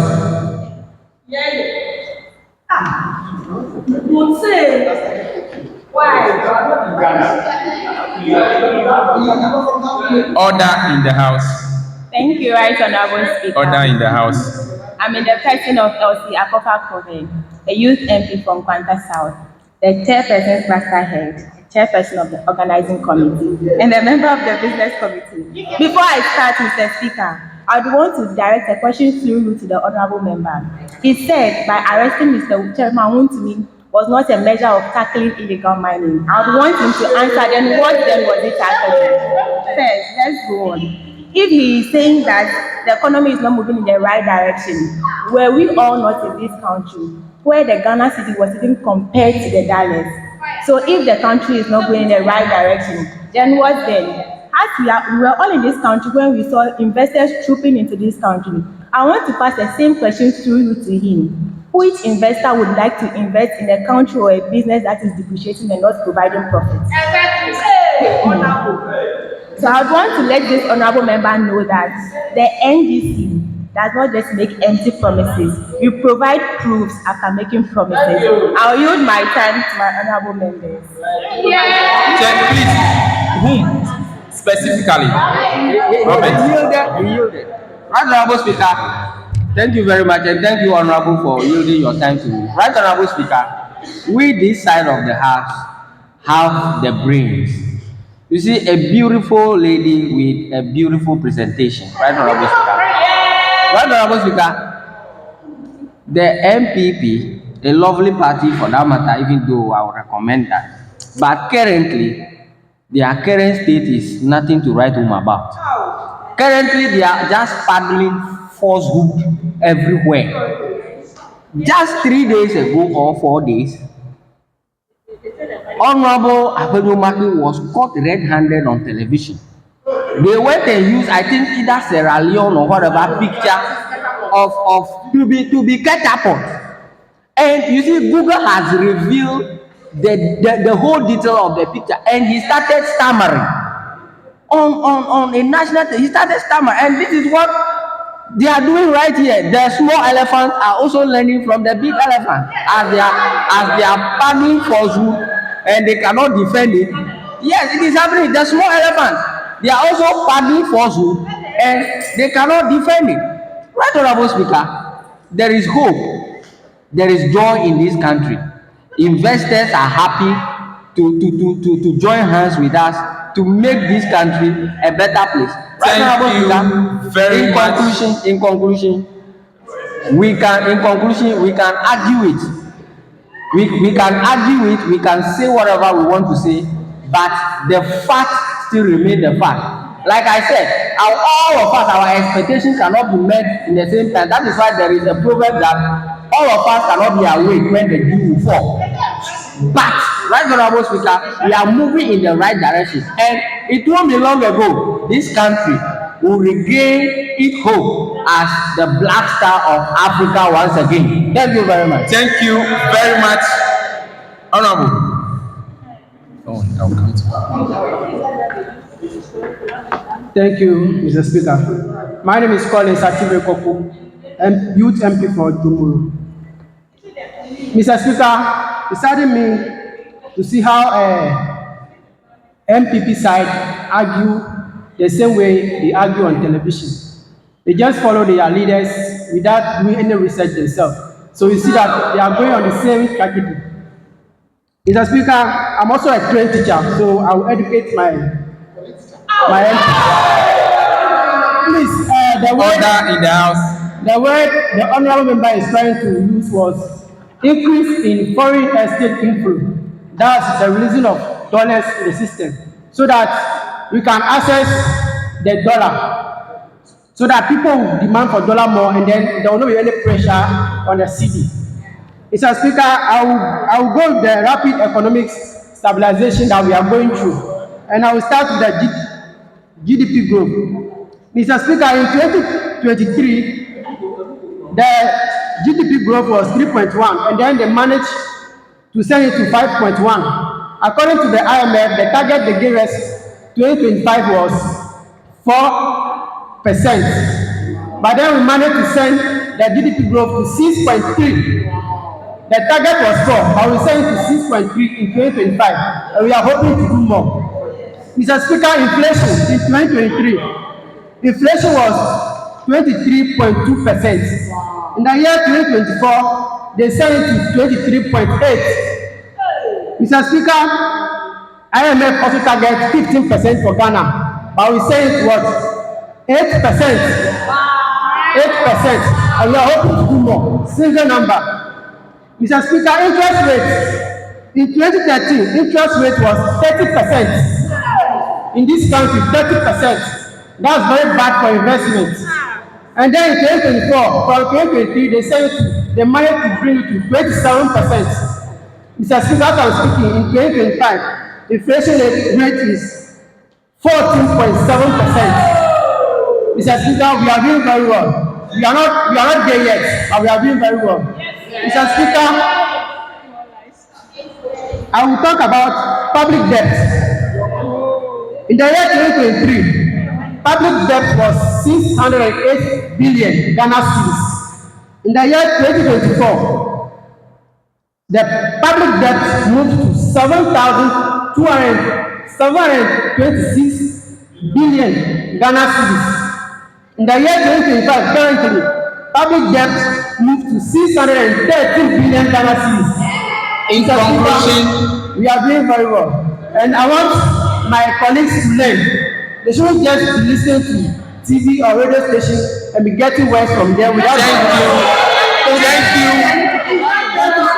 Thank you very much, Honorable, for such a massive. Thank you very much for such a massive submission. Honorable Samson, you have the floor. Yes. Okay. Honorable Samson, just a quick one. Please, I'm coming. Your concluding statement, I'll give you the time. What they are raising, if I am not tackling them one after the other, it will be pregnant. Okay, just a quick one. It will be many, and the time is not enough. Just a quick one. I will yield you. Honorable.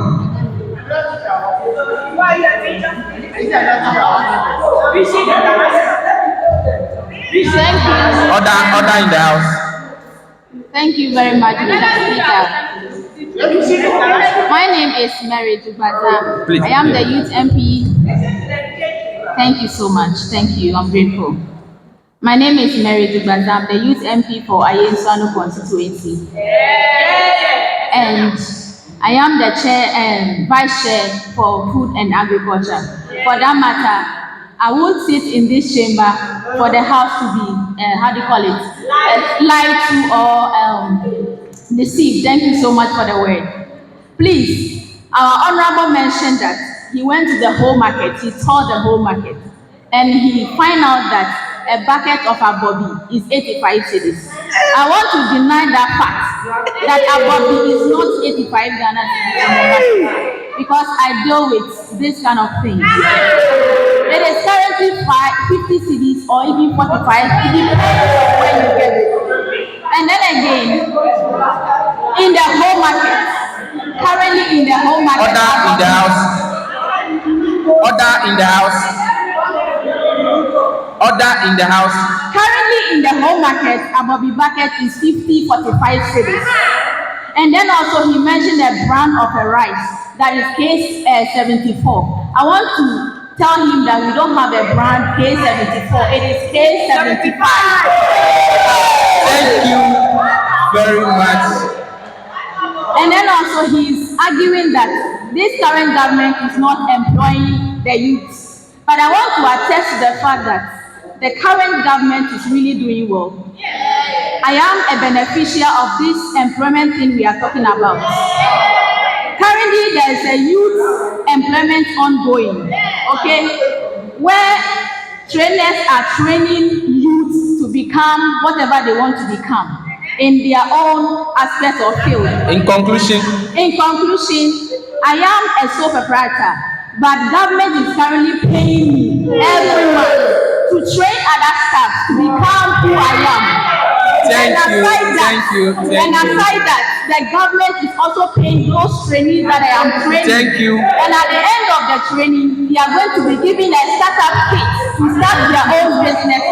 Thank you very much, Honorable. That this current government is really doing well and the country is moving in the right direction. I thank you. Thank you very much, Honorable. That's a massive.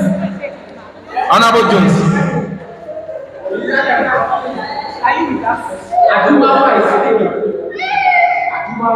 After Jones, I'll take the concluding statement from the leaders.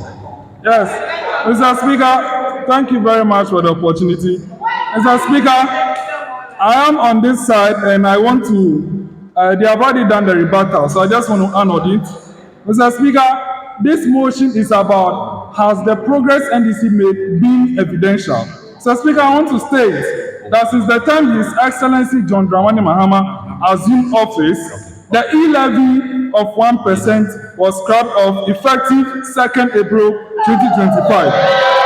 Mr. Speaker, the impact of that is that 1.2 billion Ghana cedis was saved in the pocket of every citizen. Mr. Speaker, since the resumption of office of His Excellency John Dramani Mahama, the 10% betting tax was removed, saving Ghanaians 400 million Ghana cedis in their pockets.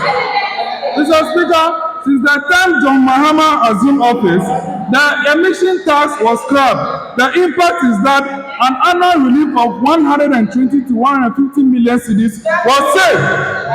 Mr. Speaker, may I also state that the VAT on motor insurance was also removed, 15%, and that led to saving 200 million per annum to the Ghanaians in their pockets. Mr. Speaker, 1.5% of withholding tax on unprocessed gold was also abolished, leading to the saving of 500 to 600 million Ghana cedis in the pockets of Ghanaians. Mr. Speaker, that is not all. Just this particular month, the Finance Minister, Honorable Kasal Atobafosi, delivered the budget statement on behalf of His Excellency, and in it, he stated that the COVID-19 levy will also be removed effective this year. Mr. Speaker, to continue, in this particular budget statement, he also stated that for basic education, the following push will be done. The construction of 200 junior high schools, the construction of 200 new primary schools, the construction of 200 kindergartens, the construction of 400 4-unit teacher bungalows, and the construction of 400 placements of unserved communities in the entire of the country. Mr. Speaker, that is not all. Mr. Speaker, that is not all. It will amaze you that in addition to this, the government has budgeted a lot of takes in the agriculture sector for 2026, including 606 tractors, 300 tractor trailers, 200 mini trailers, 200 mini trailer trailers, 200 mini tractor titles, 200 mini tractor cultivators, 200 mini tractor plots, 200 mini tractor cart vans, 463 disc plots, and a whole lot I can't even read. In conclusion, because the gifts to Ghanaians is so much that you cannot even quantify with the means being given. So, Speaker, I say that the NDC government has made a lot of waves as the sun is shining. Let's give it up for them. thank you very much, Honorable Jones. Honorable Samson.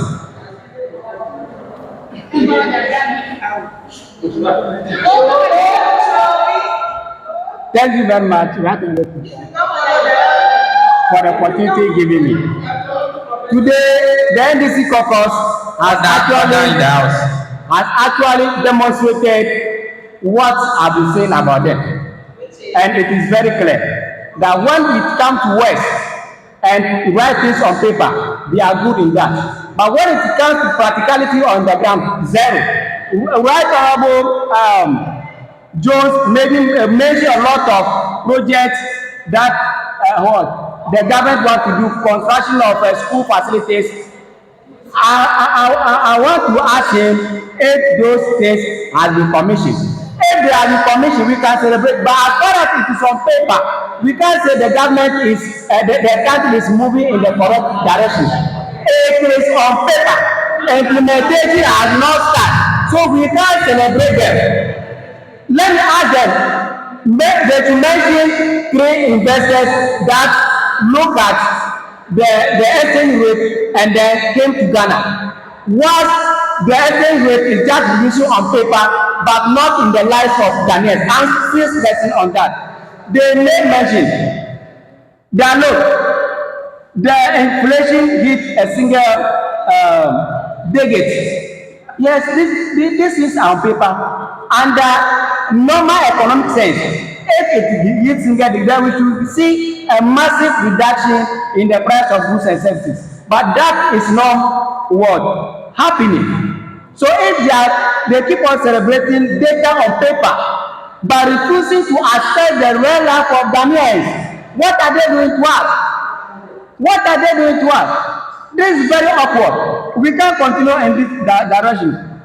If they are telling us that the inflation was at 23%, they brought 40%. Please, this data is just on paper. It is not reflecting in the real life of Ghanaians. If not, market women will not be shouting. Market women will not be shouting. I'm telling you that in the previous government, Abby was 70 Ghana. Today is 85. I'm telling you that. Today it was 85. It is 85 today. I don't know the part of market they have thought. Right, Honorable Speaker, Honorable Gosson raised an issue that I should show him the part of the budget that stated the increment in the salaries. Tripartite committee met. And this 9% increment for public sector workers has been done. The increment of 67% of presidential staff's salary. This issue was raised and discussed on the floor of Parliament. The Speaker did not ask them to withdraw because they don't have evidence. Once it is discussed in Parliament and the member was not able to order, it simply means that it is true. You have been put to order. Thank you very much, Right Honorable Speaker. Right Honorable Speaker, I've never asked him to withdraw that statement. What I said is that give me in a budget any increment. You say you know something economics and accounting. I don't know what you learn. I keep on saying, sorry to say, majority leader asked a question in the Ghana's Parliament. Which school did you go to? Anything that fiscal policy, and it's easy in the budget. That's the budget. So give us, I just want the page. Give me the page. Where that is. Thank you. Well noted, Honorable Belief. Thank you very much, Right Honorable Speaker. Let me tell him that the tripartite committee or the public sector workers came out with this 9% increment before the budget was. Honorable Samson. So let me ask you to show me in the budget where it is stated in the budget. Honorable Samson. Because it is a news go to this thing. Prenews.com and check. Go there and check. Order in the house. MyDearAlliance.com and check. Order in the house. Go to MyDearAlliance.com and check. Order in the house. I listen to it every day. In Let me tell conclusion, you Honorable Samson. that I listen to the committee. In conclusion, you shouldn't go closer to the budget. I didn't mention that it was stated in the budget. In I didn't mention conclusion, that. So you didn't draw me to the budget. In conclusion, let me tell them that they believe in words too much. They should get to the market to see whether what is on paper is actually happening at the market and in the life of what Ghanaians. They shouldn't be celebrating figures on paper. I'm preaching that to them. They should find out. You come here and make it big figures, but we cannot see the impact in the real life of the Ghanaians. They should stop that. 2028, we shall rescue this country from what? Poverty. From what? Bad economy. From what? Economy that is a state of what? Banana. Thank you very much, Honorable Samson. Honorable Charles. Order in the house. Thank you very much. You see the blue and the white? Mr. Speaker, did you see this? We don't know what it is. Because the last time I checked, we buried the elephant. And the IOTs that are around, we package them and then dump them in the desert. Order in the house. Or the forest. Honorable Speaker, I respond to the name Charles Azunu, Youth MD for West. And I am the chairperson for election monitoring. The Speaker, the motion before the House, it says that is Ghana moving, and is it that the individuals in the country, are we meeting what we require from them? Yes, Mr. Speaker.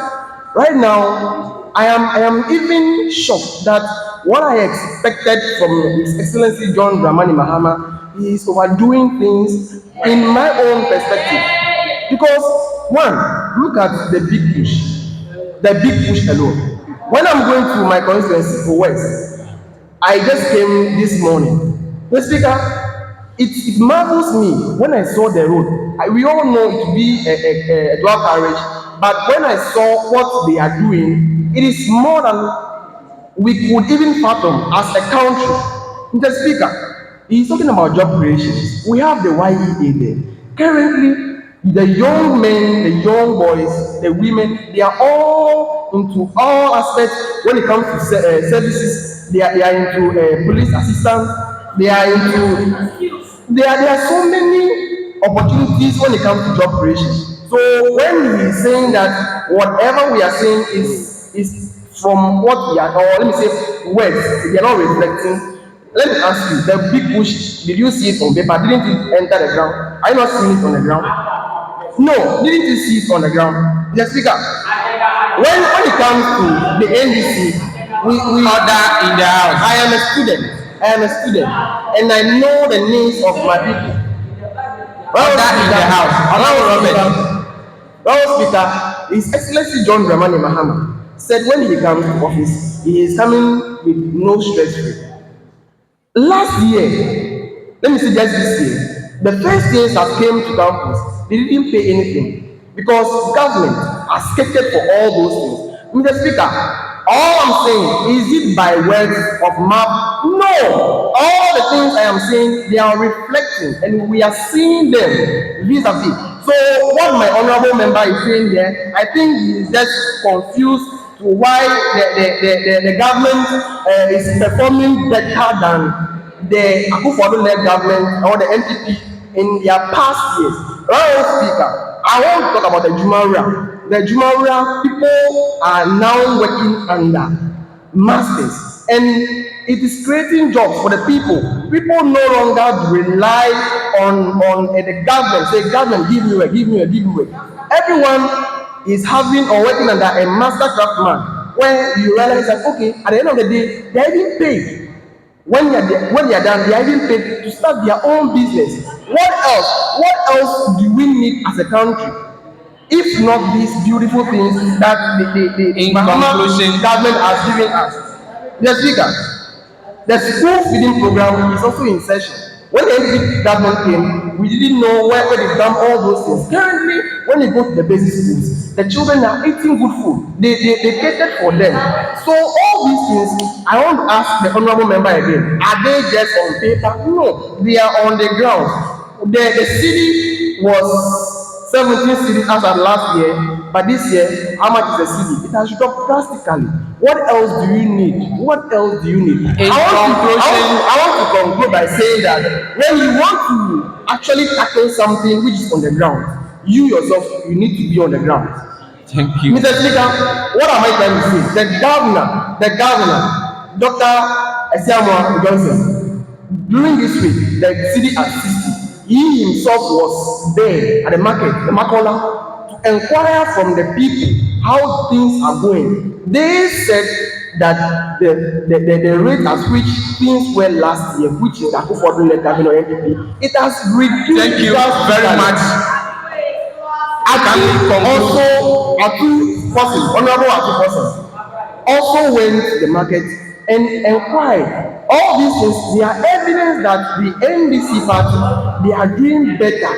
Even in conclusion, honorable member, 10 months more than the 8 years we have given unto them. Mr. Speaker, I conclude by saying that yes, as the motion states, this honorable house believes or considers that after 10 months under the current NDC government, the country is moving in the right direction, and whether the expectations of Ghanaians are met. Yes, the expectations of Ghanaians are met. Thank you very much. Thank you very much. Honorable Elsie, you have just less than 2 minutes. After that, I'll take the concluding statement from the leaders. Thank you, Right Honorable Speaker. I'm Elsie Akoka Convened. So, Honorable Order in the House. So, Honorable Speaker, before I commence, I would want to make a statement that before you see improvement in somebody, you don't just sit aloof without involving yourself. If you don't involve yourself, how would you know that there are developmental projects going on? Currently, the government has provided fertilizers. You see now, the government, how let me say it? We shouldn't just rely on white collar jobs, but because revered guests just told us that, how will I even put it? Because you have been punished in school that when you are late or you do something, you should read, or it shouldn't be considered as punishment. Agriculture is now the sector of need, and agriculture is now fetching us money. So I want to tell my honorable member that he shouldn't just sit aloof and be saying that development is not going on. Right, Honorable Speaker, I would like to yield my time to Honorable Robert. Right, Honorable Speaker. Thank you, Honorable, for yielding your 30 minutes to me. Or is it 30 minutes? 30 seconds to me. Right, Honorable Speaker. These are the proofs ahead of the 2026 budget that was read by Honorable Atufosi. His presence in the market with the market women. And come and see laughter. They were happy. They are now making money. Money is being put into their pocket. When they go on sales, they are making sales because the prices of goods are flexible. Right, Honorable Speaker, I'll end by saying that this is the man we are talking about, the Messiah of our time, the game changer. In conclusion, he is not an experiment. The hole that the FPP people have dug as cathedral is still there. They should go back and fill that hole. That hole, they should go back and fill the hole. Right, Honorable Speaker, this is the man, and we are saying that he is putting Ghana in the right direction. And within the shortest possible time, we still have 3 years to do. So Ghanaians are not perturbed. Ghanaians are not perturbed. We are not moved. We know that this man, when he promised, he delivers. Thank you very much. Right, Honorable Thank you very much, Honorable Robert, for such a massive submission. Honorable members, will invite our honorable former regional minister to give us his remarks. He actually have other meetings to attend, so he will give us his remarks before he leaves. It's not easy to stay with us here. It's not easy. We really appreciate. A year to him.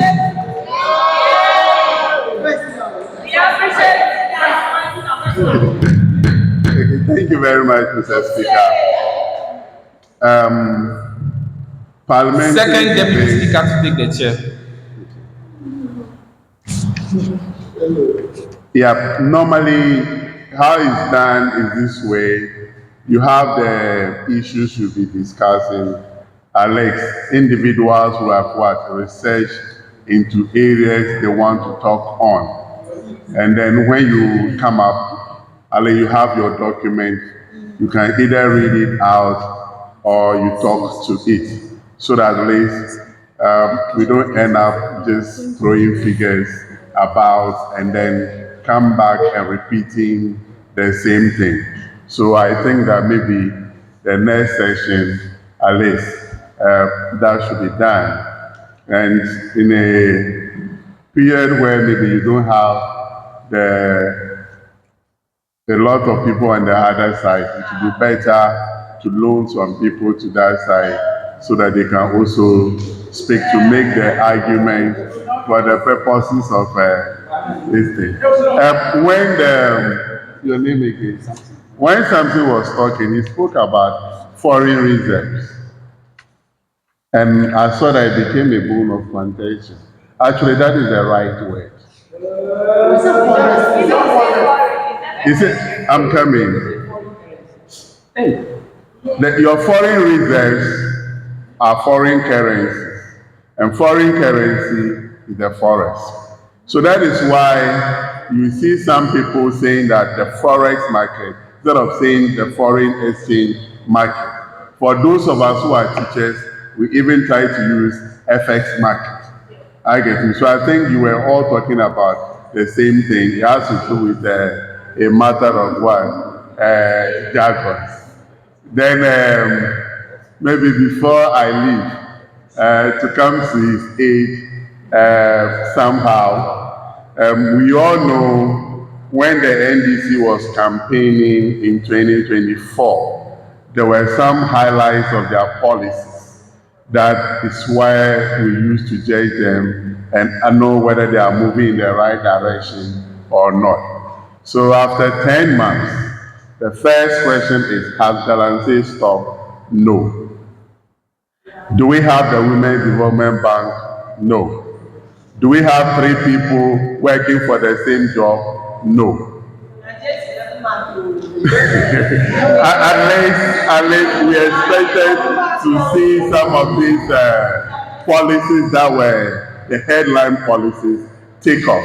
The issue of the Ejumarura, Nkuku Nkiti, is something that I feel that when it is properly implemented, it's just like the rallying for food and jobs under the new patriotic party. When it is properly done, it is going to get a lot of young people reignite their interest in agriculture. However, it's a bit disappointing that such a program, a laudable program, that should have taken effect was just launched a day to what they call it, the finance minister going to Parliament, and as to whether they will actually get it done this year or not, nobody knows. The lady made a very fantastic presentation. I like her mood of argument and everything. I like her presentation. They were practically relating another thing. However, I want to make certain comment. When it comes to the apprenticeship program, the National Youth Authority. At the time I was a board member, we used to train, give them startup kits, we were paying the trainers, and then also give some staffing to the apprentices. And then the National Youth Authority, they were the Youth Employment Agency where my brother Basintali is something that they have also been doing all this while. My big brother from Krachi is, you are from Matamanu. When you are from Matamanu to Bawakra, at that junction there, when you are coming from Matamanu, on your left, the people settled there are my father's younger brothers. So I have slept there a couple of times. I've been to Matamanu. I have a fisherman friend there. I used to go and take fish from. It's actually a place that when I feel that if we are able to develop it, it will help our commuters on the island. In 2020, during the registration, I was on the island for about 6 hours. Yes, and we ended up coming out to Matamanu. So it's something that Nelson, your MP, is a brother and a friend at the same time. We expect that even if they cannot do anything about it, that district road improvement project vehicles, they should push that through the Matamanu stretch so that at least the people there can also have a sigh of relief. So, my brothers and sisters, on the issue of inflation and exchange rate, I saw that it took a center stage of the debate where some will always want to say that it's on paper and it should reflect. As an economist and a finance person, we all looking for a reduction in inflation and a reduction in exchange rate. Meaning when your currency is now strong, you'll be able to do a lot of things. However, like somebody said earlier, there are so many ways of what? Killing a cat. Today, you can come out and look very beautiful after you have applied some pomade to yourself. But if you have not taken your bath, a little while, you can see that we believe that the inflation coming down is good, the exchange rate coming down is good, but the method that has been used to bring the exchange rate down is a bone of what? Contention. If you have reserves today, your reserves will protect you against external shocks like COVID occurred. We never know tomorrow what is going to happen. So today, if because gold prices have gone up and we have also been able to accumulate a lot of gold through the gold purchase program, we have a lot of dollars. I don't think the best way is to be putting them into the system to get the exchange rate. Just 3 days ago, the cedi dollar was trading for about 10 cedis. But just within 2 days, see where it has gone. I mean, we expected the appreciation to be coming very gradually, and then we know that it is our production. If we are able to strengthen our currency using what they call it, our trade balance and other things, I think it will help us more. There was a bone of contention also about people investing, attracting investors because the exchange rate has come down. That is good for your political party argument. But as an economist, what I want to say is that when your currency appreciates against a currency like the US dollar, what happens is that it becomes cheaper to import than to what? Produce. So it will rather encourage what? Importation. So maybe that's what he wanted to talk about, dumping of what? Somebody mentioned dumping of what? Goods, and he came to say that's what he was talking about. Yes, we can get a lot of the imported, but for me, a son of a typical farmer, where our parents live by selling fish and then maize and other things. If you go to the Dubai market this year, it's not the best. When the city was around 17, somebody can also go and sell 100 tubers of yam and probably buy a motoki. Now the CD is 10 cedis per dollar. You may have to sell 1,000 tubers of yam to be able to buy. So it's because of the imbalances. The big push that my brother has spoken about is a project that if the government is able to what, follow through, is going to what, broaden our ability to travel and make businesses what, easy. For instance, now it shouldn't take somebody 3 hours to drive from here to Accra. If the road is fixed, at least some 2.5 hours we should be there.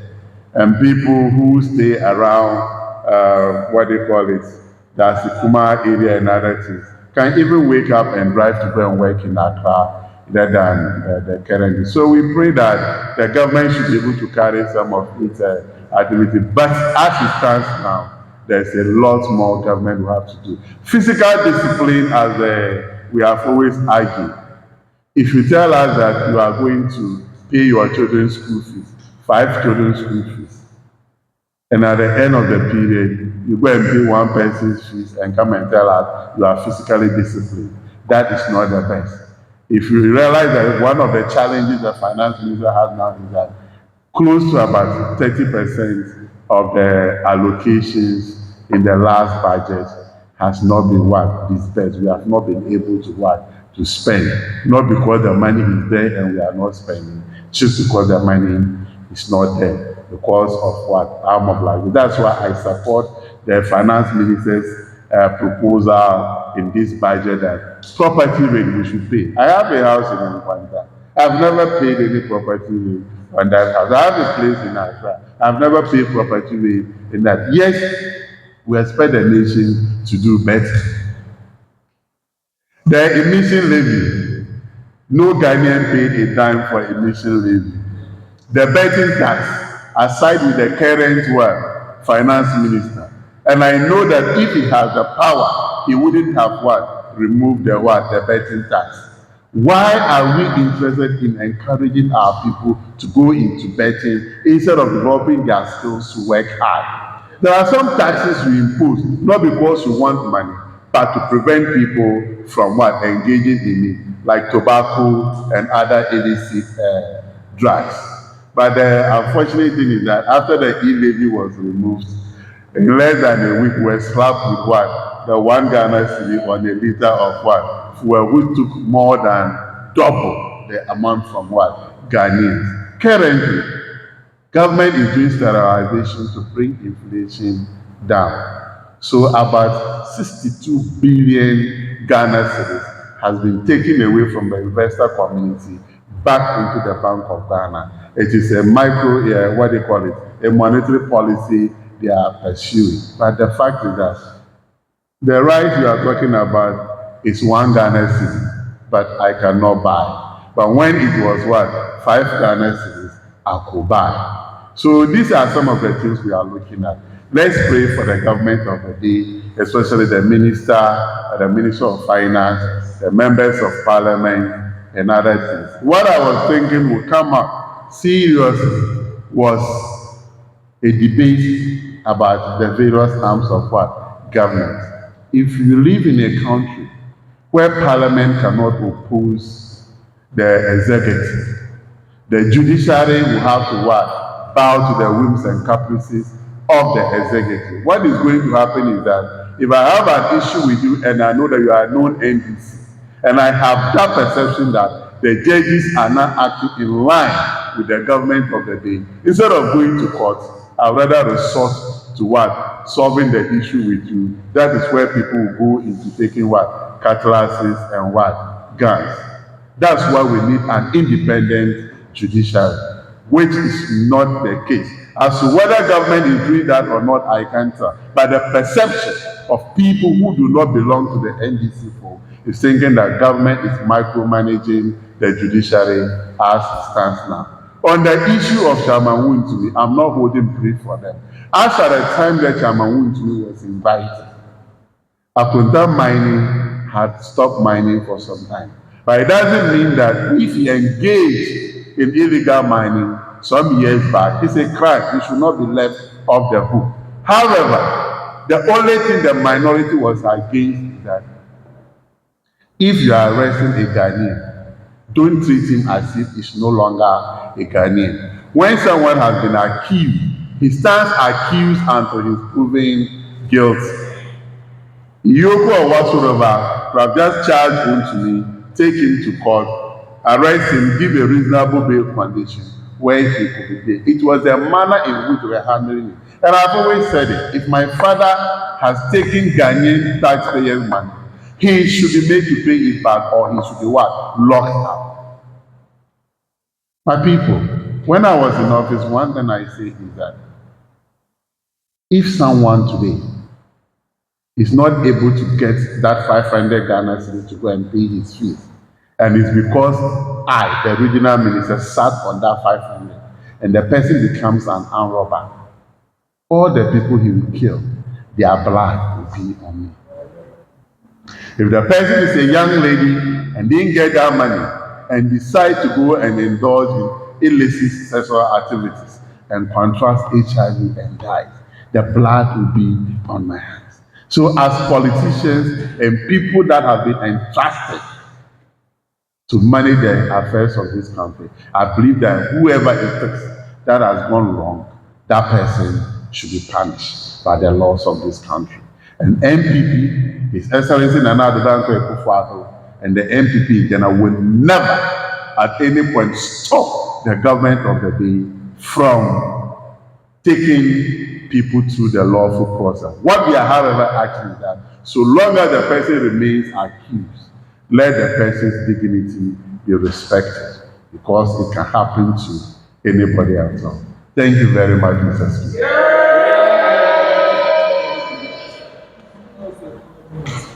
Honorable members, I would like for us all to give our distinguished guest the biggest yeah of all time. Great. That's to say a very big thank you for sharing the insights and then giving us deeper explanations to everything. We really appreciate it, and we wish you a safe journey back home. At this point, I thank all of you for your passionate and insightful discussions.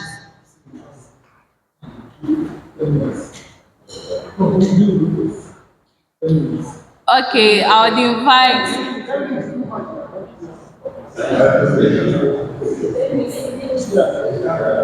So by the time something comes, introduce the motion.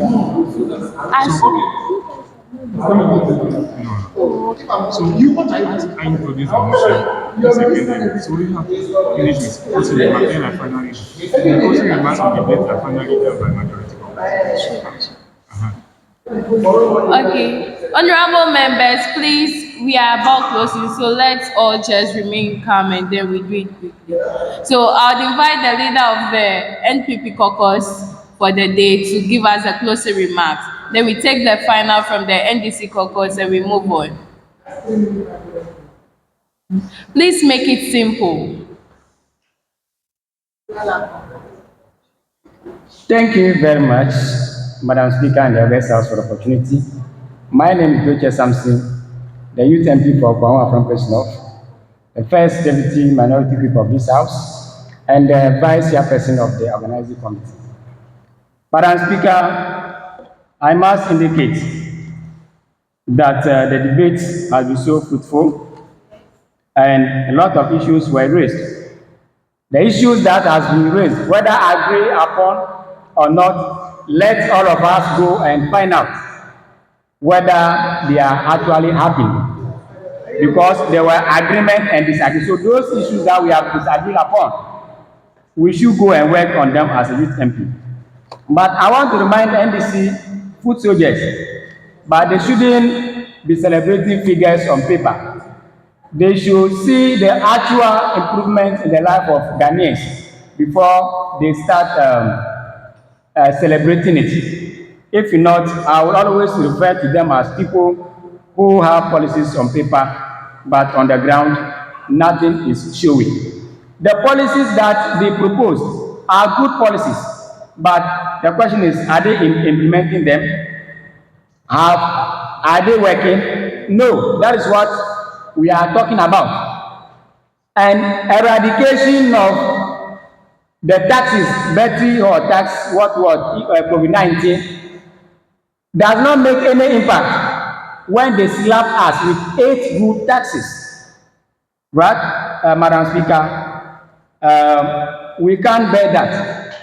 I would like to entreat them to always go to the market and find out the prices of goods and services and interview a lot or some people if possible, so that they will not be reading from news portals and be relying on figures. Right, Honorable Speaker, on this note, I would like to thank you very much for the opportunity to thank you. Okay, thank you.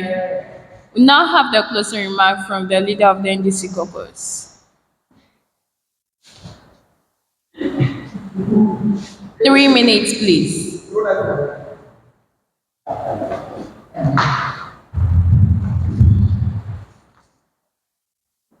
Thank you very much, Madam Speaker, the House, for the opportunity. And may I take this opportunity to thank the members of the NDC caucus for the insightful and then the cognitive thinking that you brought as far as today's debate is concerned. I thank you all very much. Madam Speaker, with all said, we this side of the House clearly believe that, the NPP is not understanding one thing. They are trying, or one way or the other, equating their 8 years of bad governance, full of corruption, to 10 months, which cannot be so. Does it mean that if you are not able to fight illegal mining, Galamsey, in 8 years, that should be equated to that of NDC internment, and the illegal mining should be fought? That cannot be possible. Again, honorable mention of something called a code for oil policy. And I believe this particular policy should be thrown out of our discussion as far as national deliberation in this country is concerned. They shouldn't mention any oil again, because that policy was crook, was a criminal syndicate to siphon money from Ghanaian citizens. So they shouldn't mention that again. As to whether there is a reflection of the interest rate, inflation, or whatsoever in Ghanaian pocket, I believe it is reflecting totally. So with that, Madam Speaker, I thank every members of the majority caucus very well. And again, all the policies that the NDC has implemented so far, we can confidently say, and it tells every Ghanaian child, farmer, teacher, trader, and entrepreneur that their sacrifices matter, that Ghanaians' recovery is real, and that their government is working tirelessly to build a fair, prosperous, and self-reliant nation. Madam Speaker, the storm has passed. The foundation is firm. The horizon is bright. Together under the visionary leadership of His Excellency John Dramani Mahama, the nation builder, we will build the Ghana we want. Ghana that works for all, thrives in peace, and stand tall once again as a beacon of Africa's renewal. On this note, I thank you very much. We are indeed researching for growth, jobs, and economic transformation.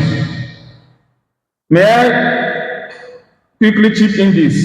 On 13th day of March 20, on 13th day of November 2025, I was in Parliament of Ghana.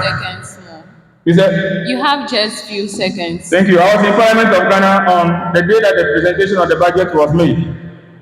And all that the finance minister said clearly reflects what the NDC government has done within these 10 years, within these 10 months of governance, which cannot be equated to 8 years of MPP bad governance administration.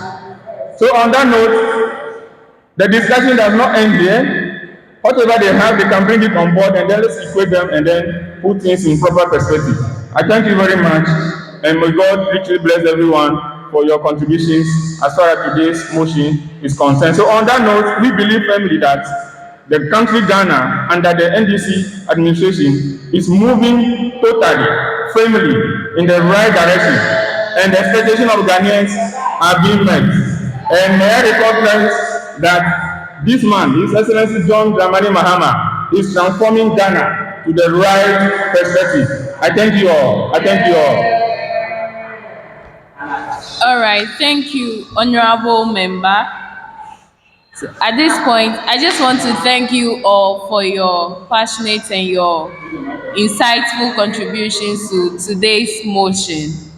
Whether you are in support or you are in critique of the current government's direction, what stands out clearly for all of us here is that we are in for progress, accountability, and a better future of our dear nation, Ghana.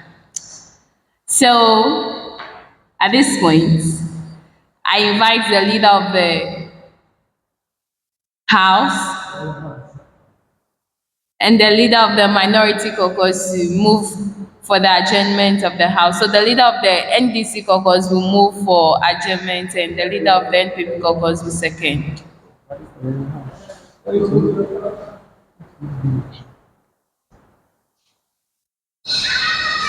Thank you very much, Madam Speaker of the House, for today's sitting.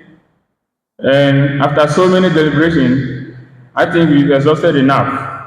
So on this faithful note, at clerk's own time, I, Wanda Nicodemus Jameshi, Youth MP for Anglo, the minority leader and the leader of the political debate, I hereby move for adjournment of today's sitting to December for a joint sitting for both chambers. Thank you. Thank you.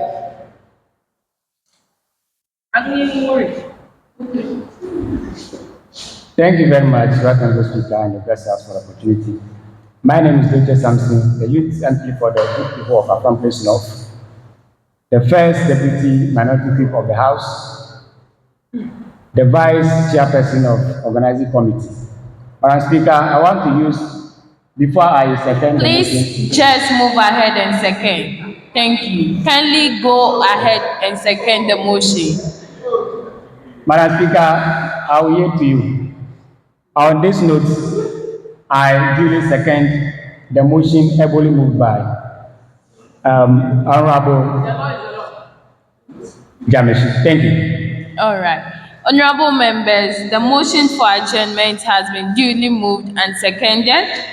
There being no objection, today's fourth parliamentary sitting of the fifth parliament of the Youth Impact Parliament under the Youth Impact Movement is hereby adjourned.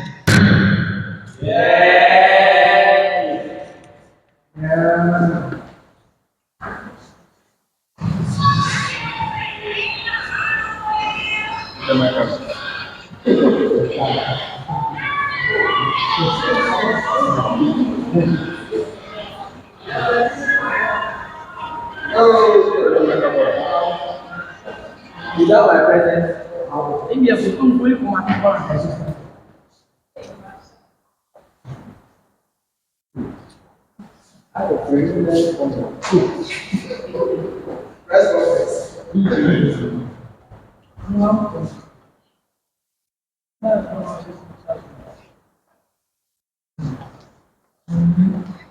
Chorus.